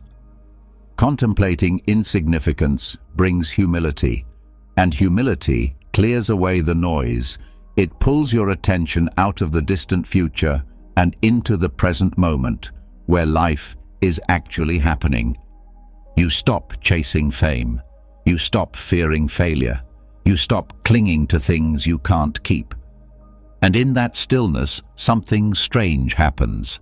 You feel more alive, more grounded, more grateful, because you realize, if life is short, if nothing is promised, if everything fades, then every moment becomes precious. Contemplate insignificance, not to shrink yourself, but to see clearly. You don't need to be big to live a meaningful life. You just need to be true. Right here, right now. That's enough. Number 40. Avoid legacy worship. You're not here to be remembered forever.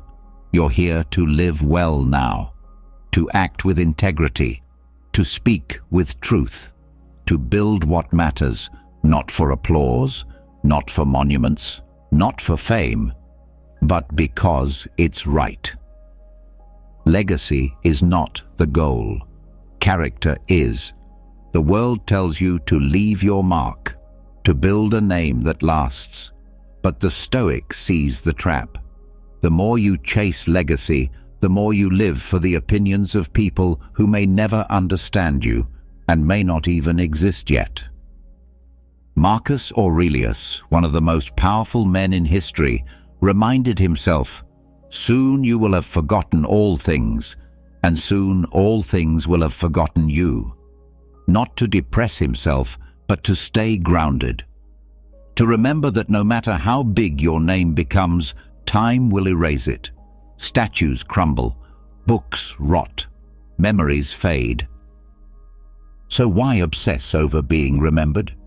Instead, focus on being useful now, kind now, honest now. Let go of the need to be praised for decades after you're gone. That's ego. That's noise. The Stoic path is quiet, humble, rooted in service, not status.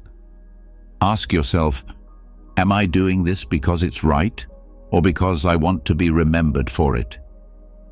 If no one ever knew my name, would I still live this way? Is my legacy more important to me than the life I'm living right now? Chasing legacy is often just fear of being forgotten. But if you live each day with purpose, you won't need to worry about being remembered. You'll have lived, and that's enough. Avoid legacy worship. Do the work. Live your values. Let go of the need for statues, stories, and signatures in history books. Because the Stoic knows, It's better to be good now than to be remembered later. Number 41. Use adversity as an identity test. Anyone can be calm when life is easy. Anyone can sound wise when everything goes their way. But when adversity shows up, when plans collapse, when people disappoint you, when nothing is working, that's when the truth comes out. That's your test, not of your image, not of your potential, but of your identity. The Stoics didn't just tolerate adversity, they welcomed it. Not because they enjoyed pain, but because they knew struggle reveals what comfort hides. Marcus Aurelius said, "You have power over your mind, not outside events. Realize this, and you will find strength." Adversity strips away the surface. No more pretending, no more acting. Only what you truly believe, what you truly value, and who you truly are remain. So when things get hard, don't just ask, "How do I fix this?" Ask, "Who am I right now?" Are you patient or impulsive? Are you grounded or emotional? Are you ruled by ego or led by principle? Adversity gives you a mirror. What you do in the middle of stress, fear, loss, discomfort, that's your real character, not your goals, not your words, your response. And here's the good news. Every test is a chance to sharpen your identity, to rise, to show yourself that you are who you say you are. Ask yourself, can I stay honest under pressure? Can I keep my values when it's hard, not just when it's easy? Can I use this moment to become stronger, not bitter? Most people fall apart when adversity hits. They blame, they panic, they fold. But you're not most people. You are here to use adversity, not to explain your weakness, but to prove your strength. Use adversity as an identity test. Let it reveal, let it refine, let it remind you, this is who I really am, not when it's comfortable, but when it counts. Number 42. Defy the impulse to defend yourself. When someone misunderstands you, criticizes you, questions your motives, what's the first thing you feel? The urge to explain, to fight back, to prove yourself. That's the impulse. And if you're not careful, it becomes a habit. But the Stoic doesn't answer every accusation. They don't waste their energy defending what doesn't need defense. Why? Because truth doesn't panic. Integrity doesn't shout. If you're living with clarity, if your actions are aligned with your values, you don't need to explain yourself to everyone who doubts you. Marcus Aurelius wrote, "The best revenge is not to be like your enemy." When someone throws false words at you, don't throw more words back. Don't lower yourself to win their approval. That's not strength. That's insecurity dressed as pride. Let them misunderstand. Let them judge. Let them twist your silence into whatever story they want. If your conscience is clear, your peace is safe. And peace is worth more than being right in someone else's eyes.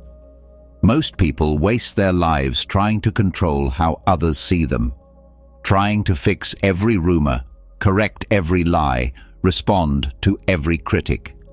But the Stoic sees the truth. You can win the argument and still lose your calm.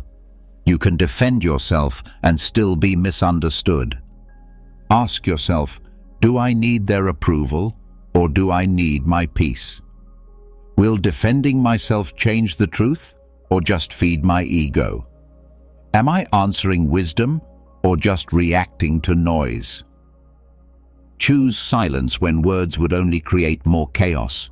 Choose dignity when your pride wants to roar. Let your actions speak, and let your stillness protect them. Defy the impulse to defend yourself. Let people think what they want. Let them speak. You've got better things to do. like living in alignment with who you are. That's the real defense, and it speaks louder than anything you could say. Number 43. Create a virtue-only to-do list. Most to-do lists are filled with tasks, emails to send, errands to run, calls to make, deadlines to hit. And sure, those things matter, but they aren't what define your day. Your character does. The Stoic doesn't just ask, "What do I need to get done?" They ask, "Who do I need to be today?" So instead of only tracking what you must accomplish, create a virtue-only to-do list. A list not of actions, but of values. Not what to complete, but how to carry yourself. What if your list looked like this? Be patient with people who frustrate me. Speak honestly, even when it's uncomfortable. Do one thing with full focus, no distractions. Choose silence over gossip. Stay calm when plans fall apart. Show gratitude for anything. Suddenly, your day becomes about who you're becoming, not just what you're doing. The Stoics believed that the real work of life wasn't just external, it was internal. Marcus Aurelius didn't write down his daily meetings or goals. He wrote reminders to stay humble, focused, disciplined, kind. Why? Because virtue is the real result. Tasks come and go. Your inbox will always refill. But did you grow in self-control today? Did you stay true to your principles? Did you practice the kind of strength that doesn't need to be seen? Ask yourself, if I crossed off every task but lost my temper, did I succeed? If I met all my goals but was dishonest, did I win? If I looked productive but wasn't present, was it worth it? Make a list that holds you to your higher self, then live by it. And when the day ends, reflect on it. Not, did I finish everything? But, did I live with integrity? Create a virtue-only to-do list, because in the end, your actions matter, but your character matters more. Number 44. Interrupt envy with curiosity. Envy sneaks in quietly. You see someone winning, and something inside you tightens. You hear good news about someone else, and part of you feels small. You scroll, compare, and suddenly your progress feels meaningless. That's envy. It poisons your focus and warps your judgment. But the Stoic doesn't entertain envy. The Stoic transforms it. And the first step is to interrupt it, not with guilt, not with shame, but with curiosity. Instead of asking, "Why not me?" ask, "What can I learn from them?" Envy says, "They don't deserve that." Curiosity asks, "What did they do that worked?" Envy sees someone's success and assumes it came easy. Curiosity looks deeper at the habits, the patience, the process behind the result. Seneca warned against envy because it distracts us from our own path. It's wasted energy, energy that could have been used to build, to grow, to improve. But curiosity, that turns someone else's success into fuel. When you feel envy rising, pause. Don't fight it, redirect it. Say, "This feeling is a signal. Let me study, not sulk." Let it teach you where you feel behind, and let that discomfort push you, not toward resentment, but toward refinement. Ask yourself, what is this feeling pointing to in me? What can I apply from their journey to mine? Am I willing to do what they did, or am I just wishing for what they have? The truth is, envy looks outward, but traps you inward. Curiosity looks outward, but helps you grow inward. And that's the Stoic way, not to compete, but to learn, not to tear down, but to rise up. So next time envy whispers in your ear, interrupt it. Don't follow it. Don't feed it. Study it. Replace it. Interrupt envy with curiosity. Turn jealousy into motivation.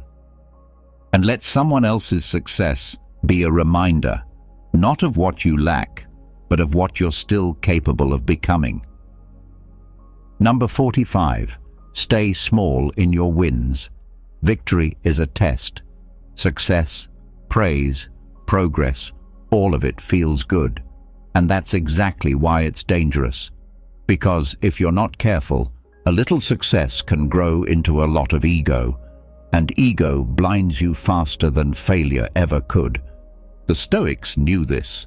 They warned that what lifts you up in pride today can bring you down in weakness tomorrow. You hit a goal? Great. Stay grounded. Someone compliments you? Thank them. Then move on. You outperform others? Don't look down. Look inward. Ask, did I do it with character? Marcus Aurelius was emperor of Rome. He ruled the most powerful empire in the world. Yet every day he reminded himself, you're just a man, not a god, not untouchable, just a soul with a body, doing your job. Why? To stay small in his wins, to stay clear, to stay free from the illusion of superiority. Because success isn't a finish line. It's just another step on the path. And if you stop walking, if you get distracted by your reflection, you lose direction. So when you win, be calm, be thankful, be focused. Don't broadcast it. Don't let it change your posture. The real measure of success is how little it changes your humility. Ask yourself, am I celebrating the result or the effort behind it? Am I seeking applause or inner approval? Can I succeed quietly without needing attention? Anyone can be humble in failure.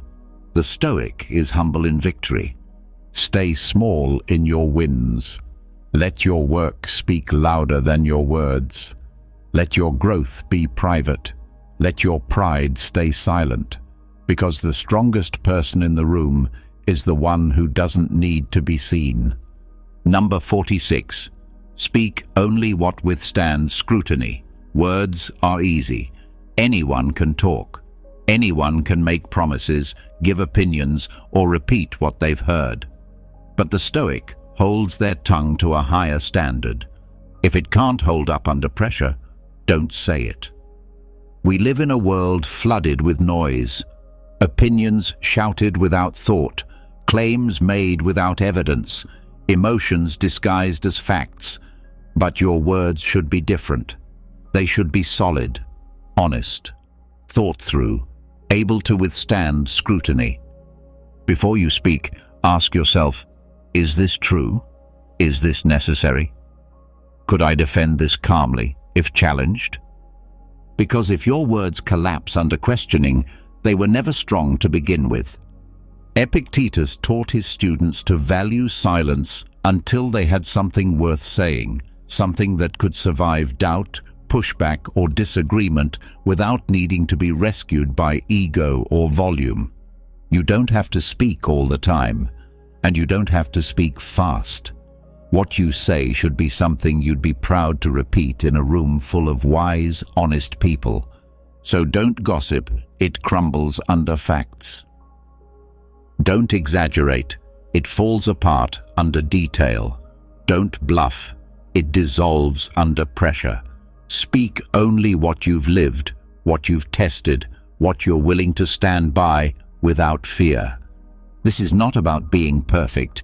It's about being precise, not loud, but clear, not defensive, but confident in truth. Ask yourself, would I still say this if someone questioned me? Can I stand behind this without hiding in tone or emotion? Is this something a wiser version of me would still believe tomorrow? Let your words be fewer, but firmer. Let them carry weight, not fluff. Let them reflect thought, not impulse. Speak only what withstands scrutiny.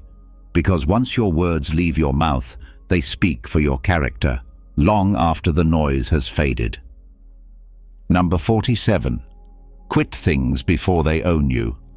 Not everything you start is worth finishing. Not every habit deserves to stay. Not every commitment needs to be carried to the end. Sometimes, walking away is not weakness, it's wisdom. The Stoic doesn't cling. The Stoic doesn't let pride, routine, or fear keep them trapped. If something no longer serves your values, if it starts to control your time, your peace, your identity, it's time to let it go. Seneca said, "He who is everywhere is nowhere." If your energy is scattered, if your life is bloated with things that once mattered but no longer do, you lose your clarity. You become a servant to what you once chose freely. This is the test. Can you let go before something owns you? A job that pays well but drains your soul. A relationship that's familiar but no longer honest. A goal that looked good on paper but no longer aligns with who you are. Even a routine that once helped you but now traps you. These are hard to quit, not because they're good, but because you've built your identity around them. But the Stoic remembers, you are not what you do, you are how you live. With intention, with courage, with freedom. Ask yourself, am I still choosing this?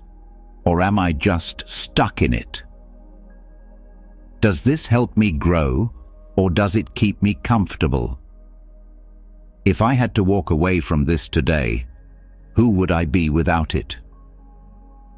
Don't fear quitting. Fear staying too long in the wrong thing. The world tells you that quitting is failure, but the Stoic knows quitting what no longer serves your purpose is strength. It creates space. It clears the path. It brings you back to your center. Quit things before they own you, not recklessly, not emotionally, but with clarity and the courage to choose your life again. Number 48. Be as firm with your desires as with your fears. You know how to resist fear. You've trained yourself to stay calm when things go wrong, to not panic, to not let anxiety lead. But now comes the harder part. Can you resist desire with the same strength? Most people think fear is the enemy, but unchecked desire, that's just as dangerous. Because desire wears a friendly face. It tempts you softly, promises reward, tells you, you deserve this. But behind it is the same thing as fear, loss of control. The Stoics didn't just talk about courage, they talked about restraint. Seneca said, "It is not because things are difficult that we do not dare, but because we do not dare, things are difficult." The same goes for desire. Things don't control us because they're tempting. They control us because we don't dare to say no. You fear failure, so you train your mind to face it. Now, desire comfort, attention, pleasure, power, and train your mind to resist it. Not because desire is evil, but because when it controls you, you lose yourself. Ask yourself, would I still want this if no one else saw it? Is this choice leading to strength or softness? Am I chasing this because I need it, or because I'm running from stillness? You don't overcome desire by hating it. You overcome it by standing still in front of it, looking it in the eye and saying, "You don't own me." The same way you'd face fear and keep moving forward. Do the same with cravings, temptations, impulses. Don't flinch, don't follow. Observe, breathe, decline. Desire says, now. The Stoic says, not yet. Desire says, more. The Stoic says, enough. Desire says, you need this to feel good. The Stoic replies, I need nothing to be strong. Be as firm with your desires as you are with your fears, because one pulls you back and the other pulls you off course. True strength stands unmoved in front of both. Number 49. Sacrifice novelty for depth. We live in a world addicted to new experiences, new goals, new ideas, new apps, new distractions. But the Stoic doesn't chase what's next. They commit to going deeper into what already matters. Novelty is exciting. It's fast, shiny, and gives you a quick hit of meaning. But it rarely lasts. Depth, on the other hand, is quiet. It's slow.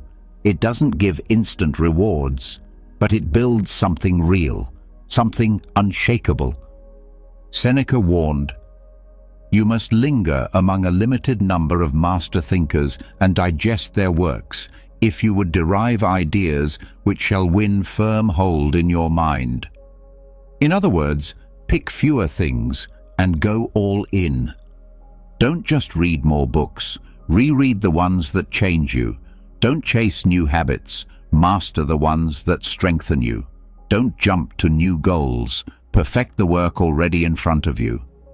It's not about doing more. It's about doing what matters, better. Ask yourself, am I switching because I'm bored or because I've outgrown it?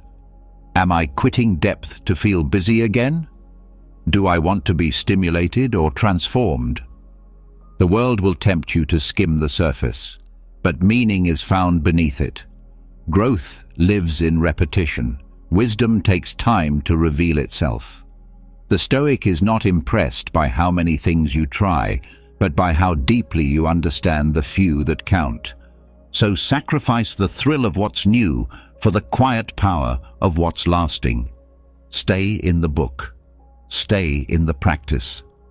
Stay in the routine that shapes you. Don't abandon what's meaningful just because it doesn't feel exciting anymore. Sacrifice novelty for depth, because the goal is not to be entertained, it's to be changed. Not to do everything, but to do the essential things with excellence. Number 50. Smile at the absurd. Life is strange. People are irrational. Plans fall apart. Effort goes unrewarded. The timing is off. The world at times makes no sense and never asked for your opinion about it. But instead of complaining, the Stoic smiles. Not because they enjoy chaos, but because they understand something most people don't.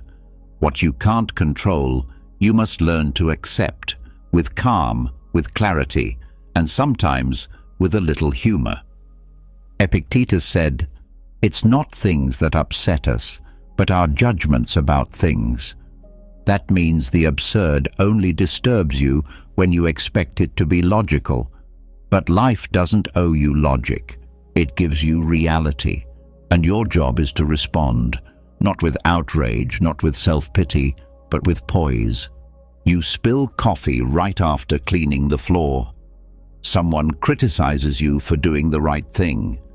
Traffic makes you late to a meeting that didn't matter anyway. The moment you finally relax, another problem arrives.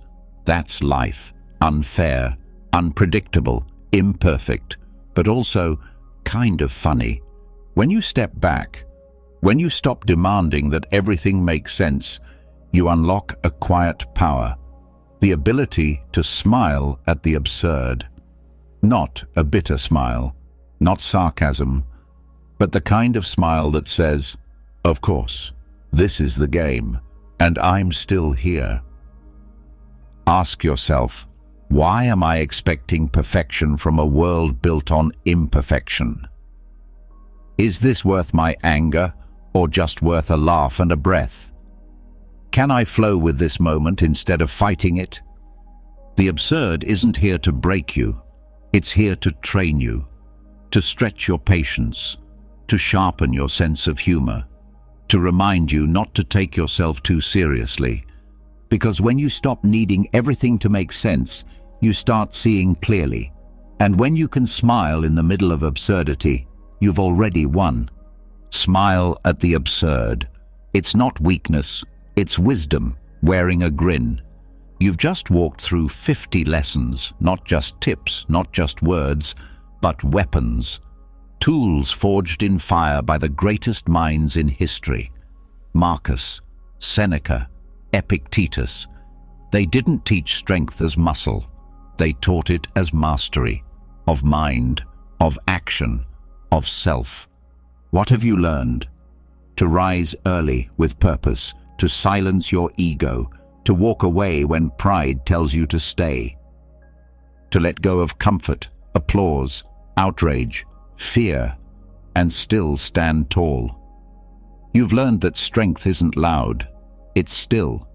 It's disciplined. It's calm in chaos. That the strongest person in the room is the one who needs nothing, but lives by everything that matters. Now the question is simple. Will you live this or just watch it?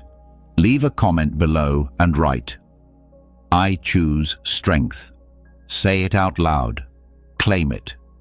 Not for others, for yourself, for your future. Because when you write it, you don't just remember it. You become it. And if this message sharpened you even 1 inch, subscribe. This channel is here to train your mind, not just fill it. No fluff, no noise. Just the discipline, clarity, and courage that will carry you far beyond 99% of people. Train daily, stay grounded, and live like a Stoic.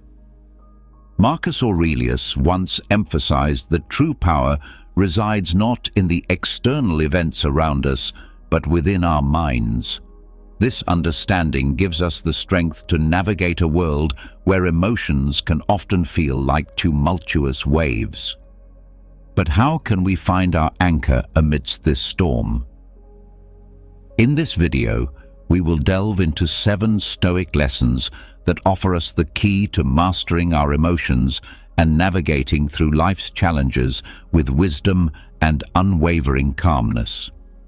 Before we dive in, I'd like to ask if you could please like the video. This helps us spread the powerful philosophy of Stoicism. If you haven't subscribed yet, I highly recommend subscribing and activating the notification bell so you never miss any of our inspiring content. As always, be a person of virtue. Take a firm grasp of these teachings and watch until the end to fully understand what is within your control. Have you ever found yourself caught in a storm in life, whether due to unexpected events, disappointments, or sudden changes? The Stoic philosophers of ancient Greece and Rome offer us a safe haven during these storms, particularly through the concept of the dichotomy of control. For example, if you've ever planned an outdoor event and it begins to rain, you realize you cannot control the weather. However, you can control how you respond. You can choose to be frustrated and upset, or you can adapt and view the rain as a refreshing change. According to Epictetus, a Stoic philosopher, some things are under our control and others are not.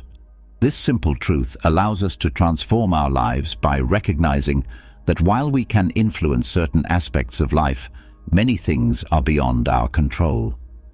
The Stoics believe that our well-being does not depend on external events, but on how we interpret and react to them. For instance, losing a job might initially seem like a disaster, but over time you may realize it was a blessing in disguise, leading to personal growth or even a better opportunity. To put this into practice, start by asking yourself, can I control this? If the answer is yes, then take action. If the answer is no, it's an opportunity to practice acceptance and adaptability. Understanding this principle frees us from unnecessary distress and helps us approach life with calmness. We may not be able to control the winds, but we can always adjust our sails. In a chaotic world, the dichotomy of control provides clarity, helping us focus our energy where it truly matters. The second lesson is about the power of reflection before reacting. In today's fast-paced digital world, where immediacy is often celebrated, the art of reflection may seem outdated. However, this act of pausing and contemplating becomes our anchor in a world that demands quick answers. Consider the many decisions we face every day, from choosing a meal to planning a career.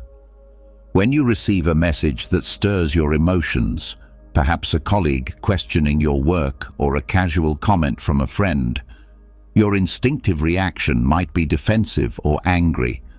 But what if, instead of diving into a hasty response, you took a step back and allowed yourself a moment of detachment? This is not about suppressing emotions, but rather about giving them space to be understood. Reflection is an active engagement with our thoughts and feelings, where we ask probing questions. Why did this happen? Why does it affect me so deeply? What beliefs or past experiences are influencing my emotions? Is my immediate reaction rooted in the present situation, or is it shaped by past baggage? Reflection also promotes empathy, helping us consider other perspectives. Perhaps that colleague had a stressful day, or maybe the friend didn't realize the weight of their words. In relationships, this practice is vital. How many misunderstandings could be avoided if we took the time to reflect before reacting? How many bridges could be built through thoughtful reflection? Taking a moment to reflect offers clarity, compassion, and deeper connection. In professional environments, the ability to pause and ponder is an invaluable trait in leaders. Those who reflect before making decisions are often more respected and effective, seen as thoughtful individuals whose choices stem from careful consideration. In a world constantly in motion and accelerating, the act of reflection is a quiet yet powerful form of resistance, a declaration that we will not be swept away by the currents of immediacy. It's a commitment to our well-being, the quality of our interactions, and the deepening of our wisdom. The third lesson is about cultivating detachment. In a world filled with emotional turbulence, practicing detachment is essential. This doesn't mean suppressing our emotions, but rather developing a balanced perspective that allows us to observe events, situations, and emotions without being overwhelmed by them.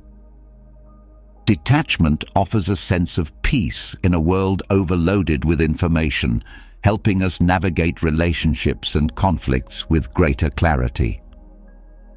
Imagine watching an exciting movie. You're deeply involved, feeling every moment.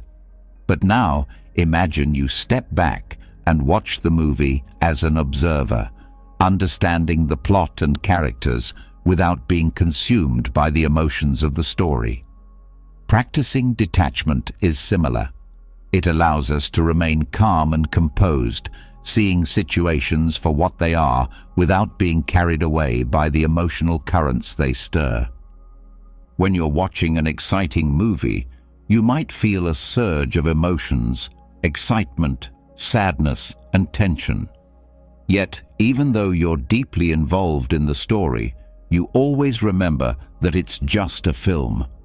There's no need to act impulsively or intervene in what's unfolding on screen. This is a perfect analogy for practicing emotional detachment. It's about engaging fully with life and feeling your emotions deeply, but also knowing when to remain seated in the theater of your mind, observing the drama without losing yourself in it. In a world that constantly bombards us with information and emotions, reacting passionately to every bit of news or event would leave us exhausted and overwhelmed. Emotional detachment acts as a protective buffer, allowing us to interact with the world in a way that's sustainable. This practice is also essential in relationships. Whether in a heated conversation or disagreement, practicing detachment can be the deciding factor between a productive discussion and a harmful argument. It helps us listen more effectively and respond with calm understanding and grace, rather than being swept up by our emotions. Cultivating detachment begins with developing self-awareness. Regularly check in with yourself to recognize emotional triggers and understand the patterns that drive your reactions. By creating a space between stimulus and response, we gain the freedom to choose how we react. Instead of acting on impulse, we can respond with intention. Detachment allows us to embrace life's joys and pleasures without becoming overly attached to outcomes. It enables us to fully immerse ourselves in the journey, savoring each moment without the constant fear of losing what we have or experiencing change. In a world that's always shifting, detachment serves as a compass, guiding us with grace through life's unpredictable terrain. By embracing this practice, we can enrich our lives, bringing calm and clarity not only to ourselves, but to those around us as well. There's a powerful question we can ask ourselves in the midst of any challenge or frustration.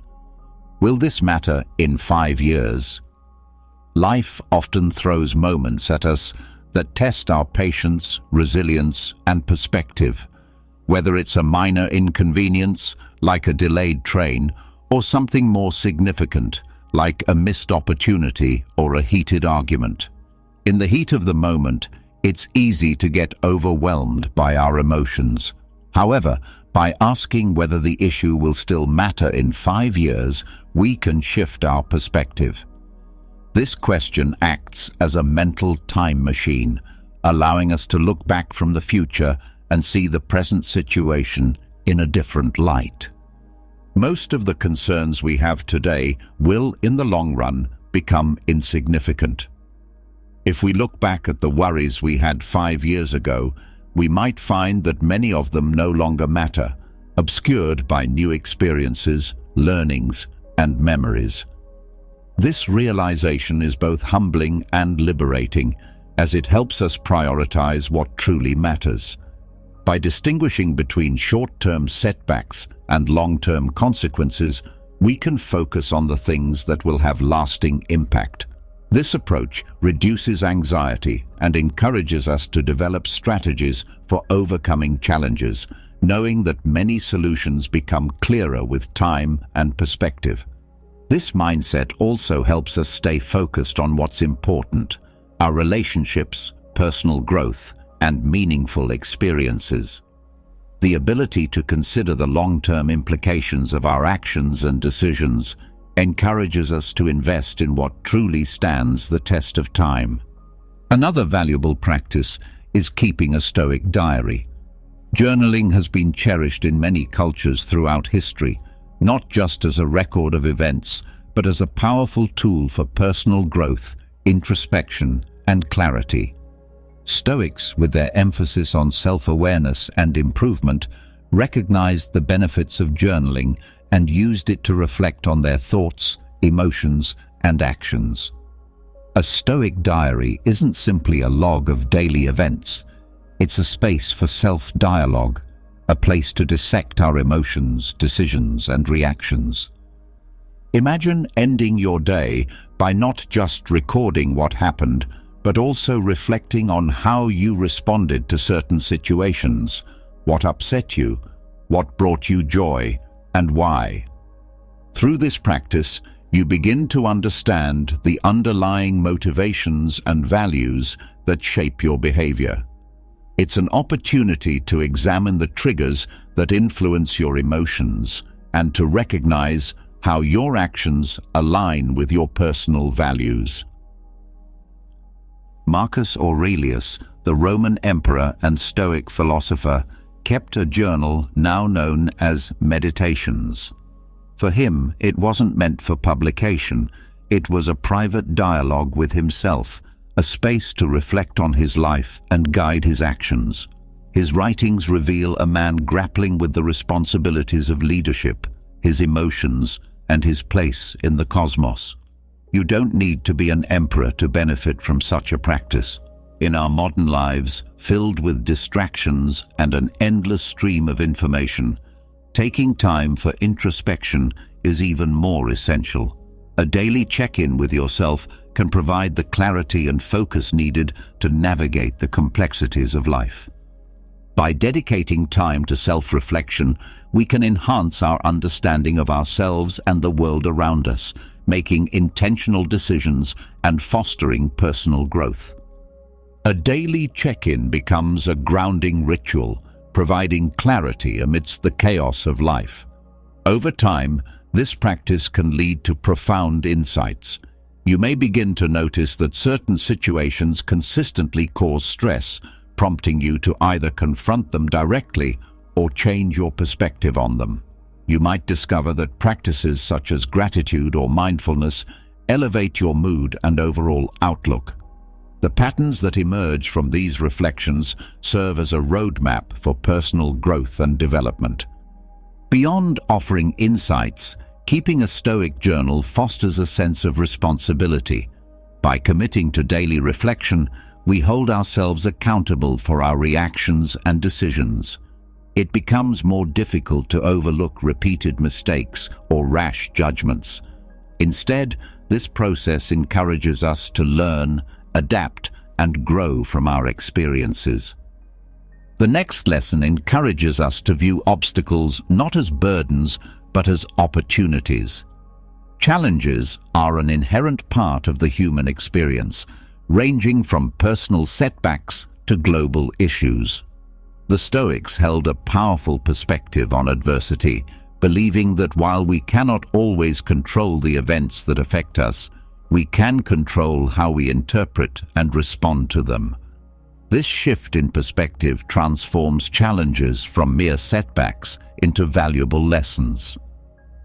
Each obstacle, no matter how daunting, presents an opportunity for growth if we choose to see it that way. Think of a river encountering a stone in its path. Instead of halting its flow, the river finds a way around the stone, either by eroding it over time or carving a new path through it. In the same way, obstacles in our lives can redirect our paths, often leading us to unexpected and rewarding outcomes. For example, losing a job may initially seem devastating, but it can open doors to a new career, the chance to develop new skills, or even the opportunity to start a business. Similarly, the end of a relationship can pave the way for personal growth, self-discovery, and the possibility of deeper, more meaningful connections in the future. This Stoic perspective also encourages resilience. When we begin to see challenges as opportunities, we become more adaptable and more willing to face adversity head-on. Instead of asking, "Why is this happening to me?" we begin to ask, "What can I learn from this?" and "How can this situation help shape me for the better?" Of course, this does not mean we should seek out difficulties or dismiss genuine hardships. Instead, it is about recognizing that within every challenge lies a potential seed of opportunity, which, when nurtured with a positive outlook, patience, and perseverance, can transform obstacles into stepping stones on our journey toward wisdom and growth. Another crucial lesson is to cultivate gratitude. In the rich tapestry of human emotions and life experiences, gratitude shines like a golden thread, weaving through moments of joy, contentment, and perspective. The Stoics recognized that gratitude is not a mere spontaneous feeling, but rather a deliberate practice, one that anchors us in the present and helps us appreciate the blessings of life. For the Stoics, gratitude was more than just saying thank you. It was about deeply acknowledging the myriad forces, moments, and people that enrich our lives. It involves recognizing the beauty in the world, the lessons that challenges bring, and the fleeting nature of each experience, which makes everything more precious. Seneca, a prominent Stoic philosopher, once said that true happiness lies in enjoying the present moment without anxiety about the future. This encapsulates the essence of gratitude, rooted in the present. valuing each moment, every experience, and every interaction. Consider the simple pleasures we often take for granted: the sound of laughter shared with loved ones, the warmth of a hug, or even the act of breathing, which sustains us. These moments, when fully appreciated, bring more beauty and meaning into our lives. Gratitude also counters our human tendency to focus on what is lacking: unfulfilled desires, uncertainties about the future, or dissatisfaction with the present. By shifting our focus to what we already have rather than what we lack, we cultivate contentment, which in turn reduces feelings of envy and resentment. Over time, this practice can significantly improve our overall well-being. A simple way to begin cultivating gratitude is by listing 3 things each day that you are grateful for or looking forward to. This practice, done consistently, can gradually transform your perspective, making you more receptive to the blessings life offers and less resentful of its challenges. Gratitude also strengthens relationships. By expressing appreciation for the acts of kindness, support, and love we receive from others, we foster deeper connections. This creates a positive feedback loop of kindness and affection, enhancing mutual respect and promoting stronger bonds. In a world that often emphasizes the accumulation of possessions, achievements, and desires, gratitude is a reminder to focus on the richness of what we already have. It encourages us to cherish the present moment, appreciate the beauty around us, and recognize the inherent value in each experience. This practice not only nourishes our own well-being, but also nurtures the relationships that bring meaning to our lives. Gratitude serves as a gentle reminder of the abundance that already surrounds us in our lives. It calls us to celebrate the present moment, to embrace life with open arms, and to walk through our journey with a heart filled with thankfulness. I sincerely hope that these Stoic lessons have been both enlightening and valuable to you. If you've made it this far, please leave a comment with the word gratitude so I can know you've reached the end of this video. As always, I truly appreciate you for watching until the very end, and I look forward to seeing you again next time. Top of form, bottom of form.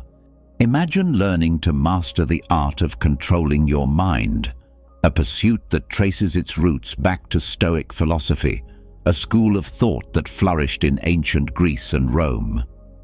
This age-old philosophy holds that by gaining control over our thoughts, emotions, and reactions, we can tap into a profound sense of inner peace and independent virtue, unaffected by the external circumstances of our lives. In this video, we will explore the Stoic principles that guide us toward achieving this internal mastery, empowering us to lead lives that are not only more fulfilling, but also balanced and meaningful. Understanding and applying these principles can help us reach a state of serenity that enables us to navigate life's ups and downs with grace and wisdom. If this is your first time on my channel, I'd appreciate it if you could support me by subscribing and liking the video so I can continue creating more content like this in the future. The first Stoic principle we'll explore is the pursuit of inner peace, independent of external circumstances. The Stoics believe that true happiness and tranquility should not be contingent on what happens around us. Instead, they advocate for finding peace within ourselves, regardless of the fluctuations in the outside world. This means that no matter what occurs in our external environment, we can maintain composure and accept the impermanence of life. This quest for tranquility requires an acceptance of impermanence. The Stoics understood that everything in life is temporary, and holding on to things or situations that are inherently fleeting will only lead to suffering. By embracing the impermanent nature of life, they found a peace that remains undisturbed by changes.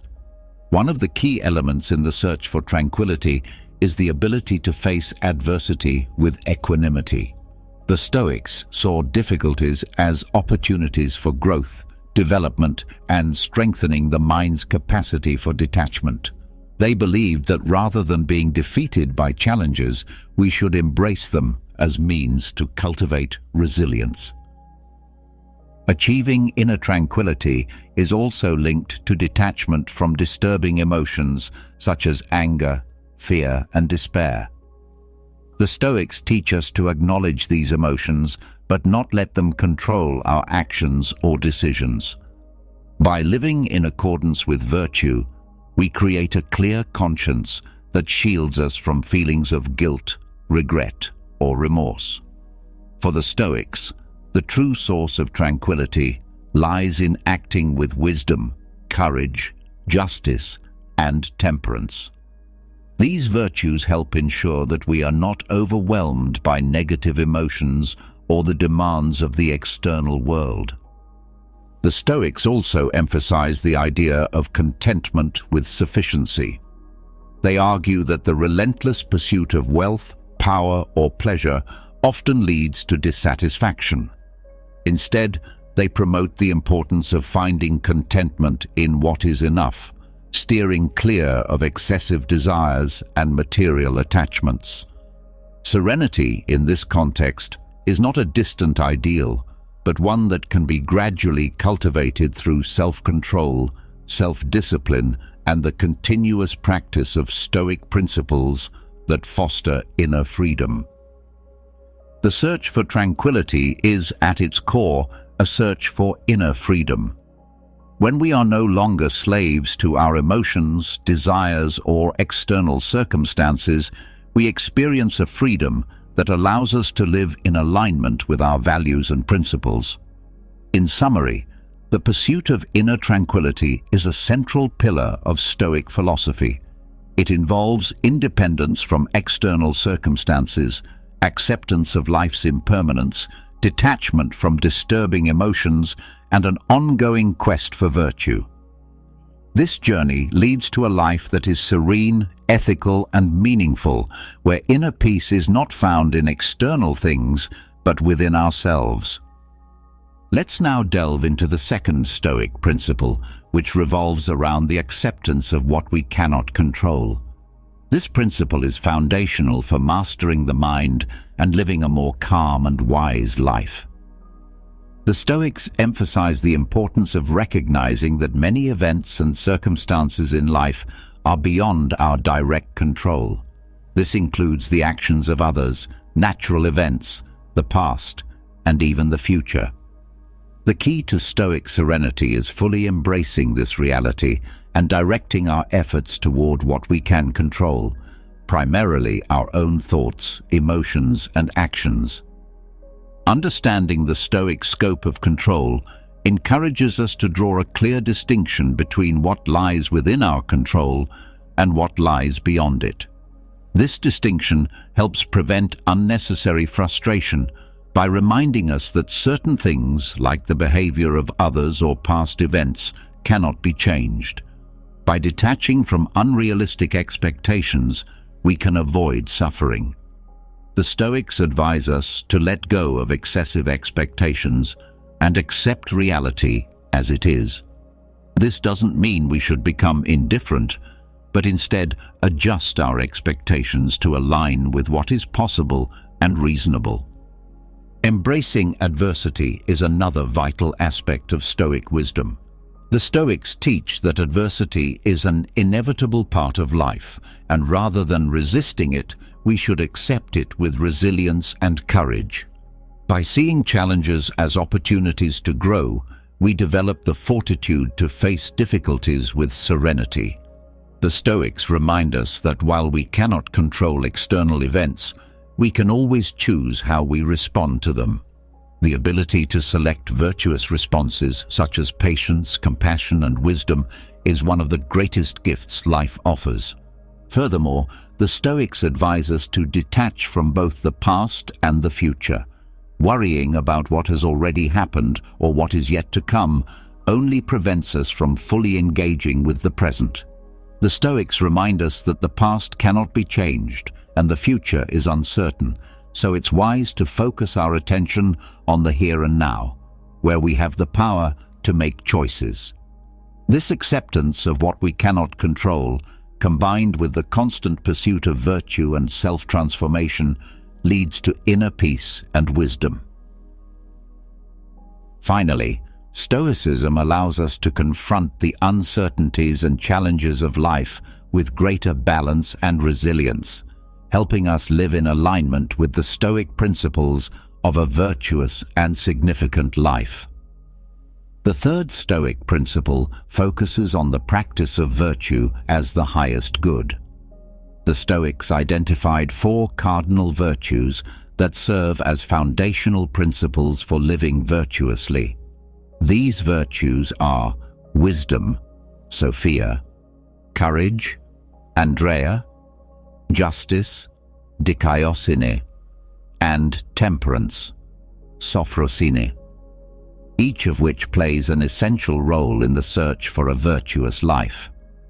Wisdom, or Sophia, is the pursuit of knowledge and understanding of the world and human nature. This virtue involves seeking the truth, developing self-awareness, and cultivating the ability to discern what is truly valuable in life. Wisdom guides us in making decisions that align with reason and the greater good, enabling us to live in harmony with the world around us. Courage, or Andrea, is the virtue that empowers us to face fear and act justly, even in the midst of danger or adversity. The Stoics believed that courage was intimately linked to wisdom, as it requires discernment to confront dangers in a manner that aligns with virtue. Courage enables us to persist in the face of challenges, knowing that acting rightly is more important than avoiding discomfort.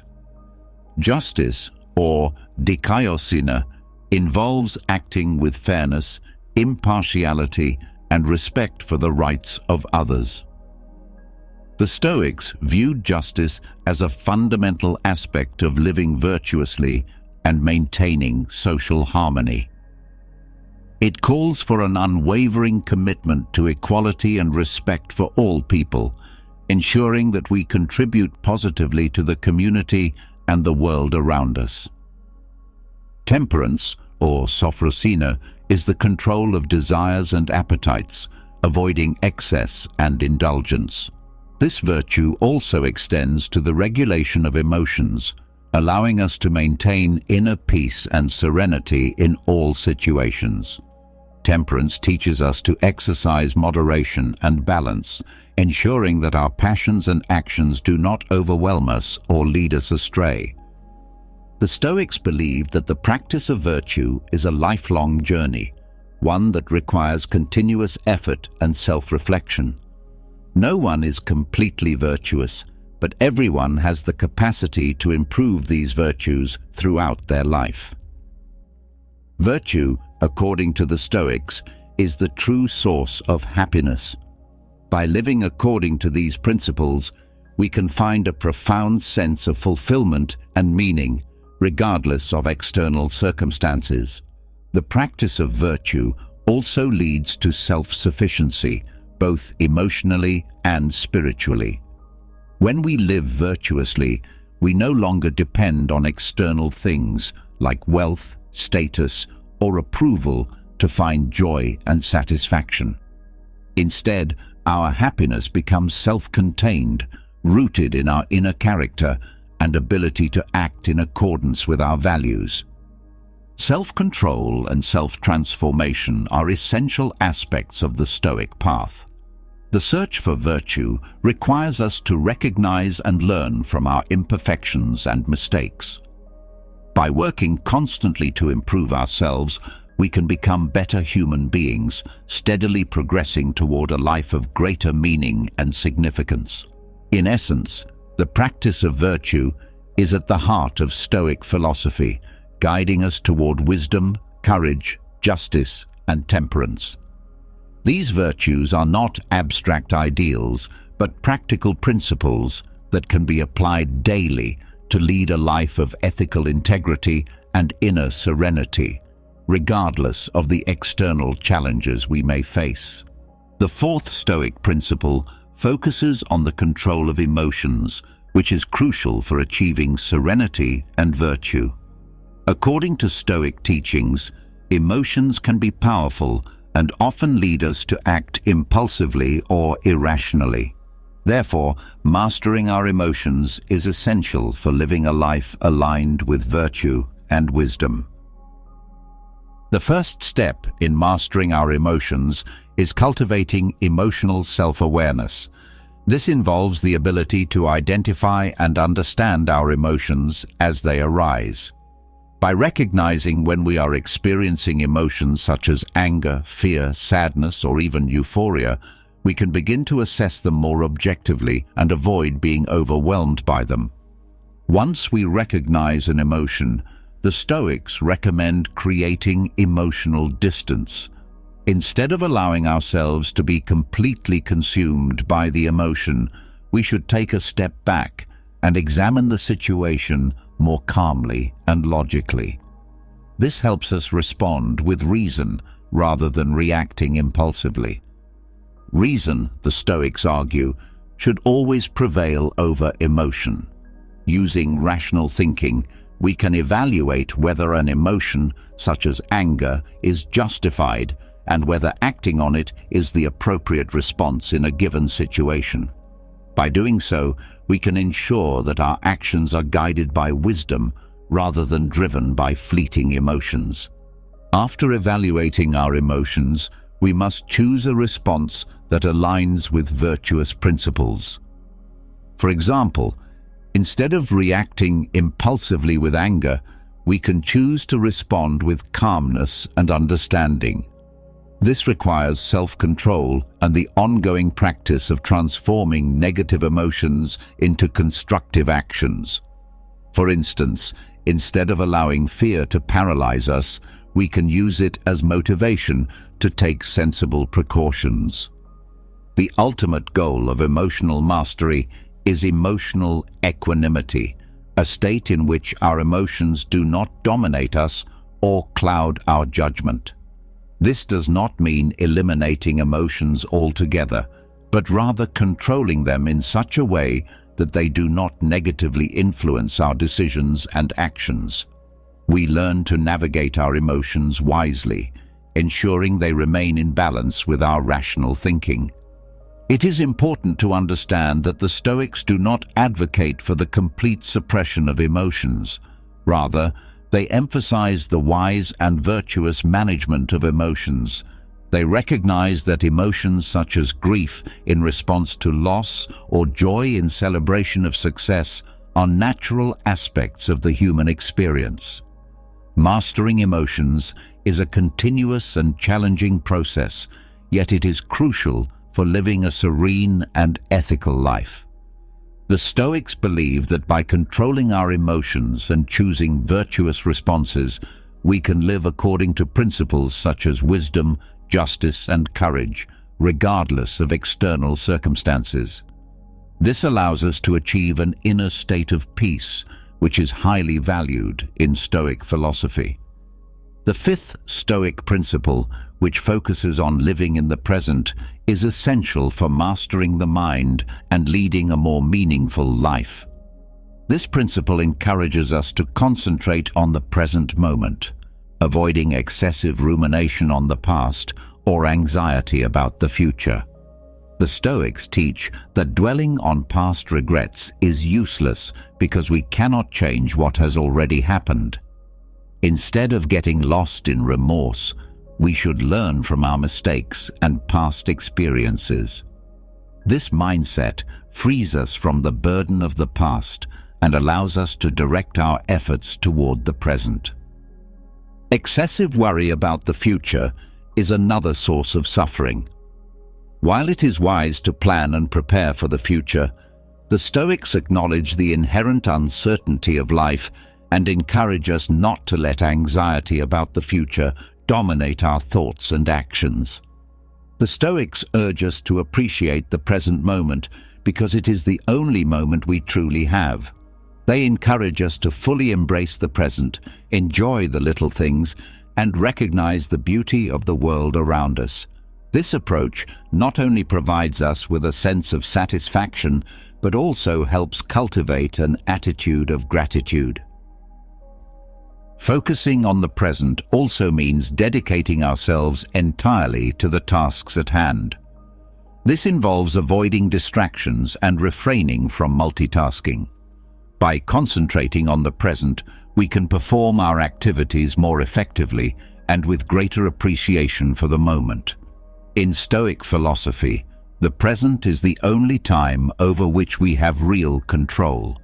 By directing our attention to the present, we can channel our efforts into making wise, ethical decisions without constantly worrying about what is beyond our control, like the future. Practices like meditation and mindfulness are useful tools to help us focus on the present. These practices train our minds to remain present, reducing mental agitation and promoting tranquility. Living more in the present allows us to experience less suffering caused by worries about the past or future. Not only does this improve our quality of life, but it also enables us to make more informed and ethical decisions. In summary, the Stoic principle of focusing on the present teaches us to value the current moment, accept the impermanence of life, and find control and satisfaction in the here and now. This does not mean ignoring the past or neglecting to plan for the future, but rather living fully and meaningfully in the present, the only moment we have control over. By doing so, we contribute to a calm mind and a more significant life. The sixth Stoic principle challenges our relationship with the external world and sensory experiences. It encourages us to find a state of equanimity with regard to these experiences. The Stoics argue that the relentless pursuit of pleasure and the fear of pain are significant sources of human suffering.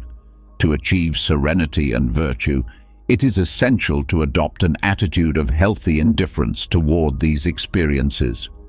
Stoics do not advocate for the complete renunciation of pleasures, but rather for moderation and prudence. They remind us that the unrestrained pursuit of pleasure often leads to harmful excesses, while seeking moderation helps us avoid the suffering caused by such extremes. Similarly, the Stoics encourage us to develop courage and resilience to face pain and adversity with calmness and bravery.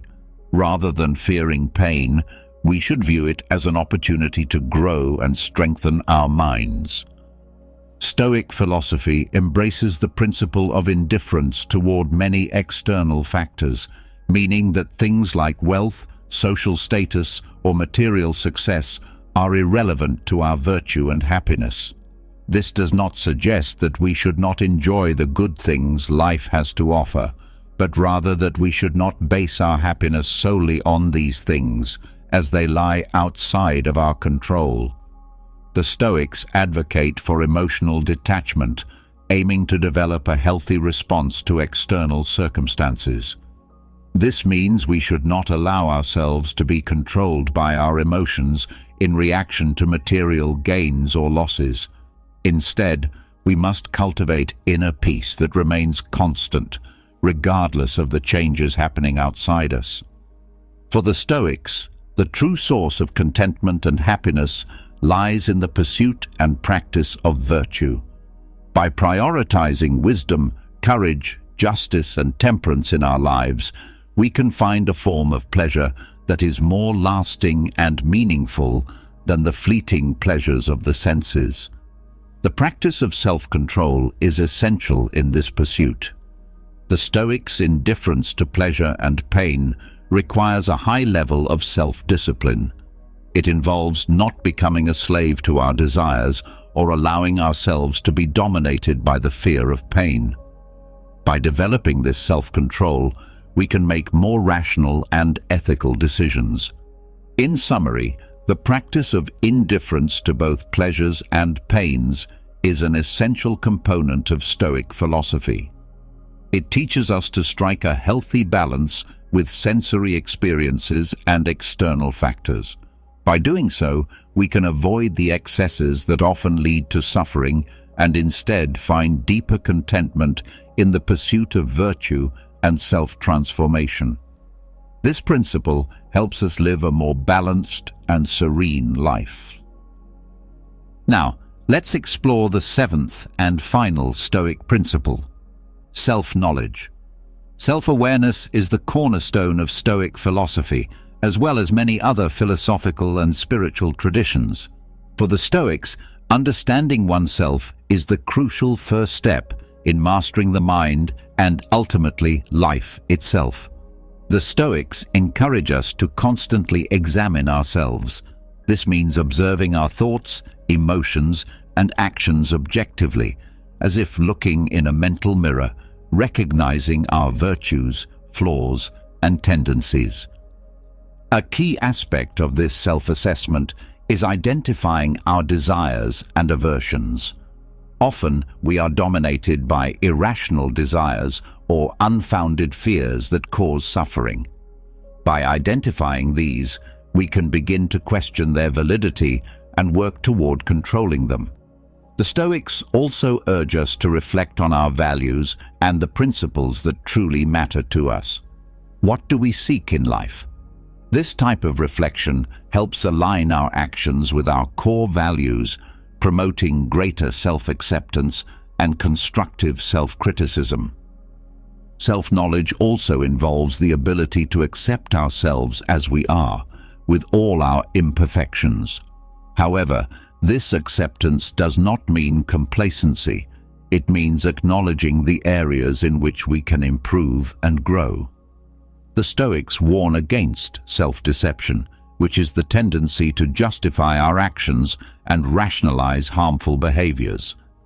Through self-knowledge, we can recognize when we fall into this trap.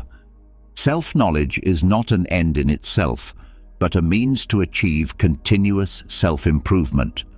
By understanding ourselves better, we can work on cultivating a more Stoic mindset, developing virtues such as courage, temperance, wisdom, and justice. In short, self-knowledge is the foundation upon which Stoic philosophy is built. It helps us discern what is in our control and what is not, recognize our desires and aversions, and shape our minds according to virtuous principles. It is a journey of self-discovery that empowers us not to be prisoners of our emotions and thoughts, making us more resilient and wise in the face of life's challenges. As we explore the principles of Stoic philosophy, we find a roadmap for mastering our minds and, consequently, our lives. From self-knowledge to the pursuit of virtue as the highest good, these teachings enable us to navigate the turbulent waters of existence with wisdom, resilience, and ethical integrity. Stoic philosophy teaches us that true wealth lies in inner peace, self-transformation, and the constant search for virtue, especially in a world filled with challenges and uncertainties. It offers us a guiding light toward a more balanced and meaningful life, reminding us that despite external circumstances, we have the power to shape our minds and choices. If you enjoyed this video, please like, subscribe, and comment so that YouTube knows this content helps people like you, allowing us to continue creating similar videos in the future.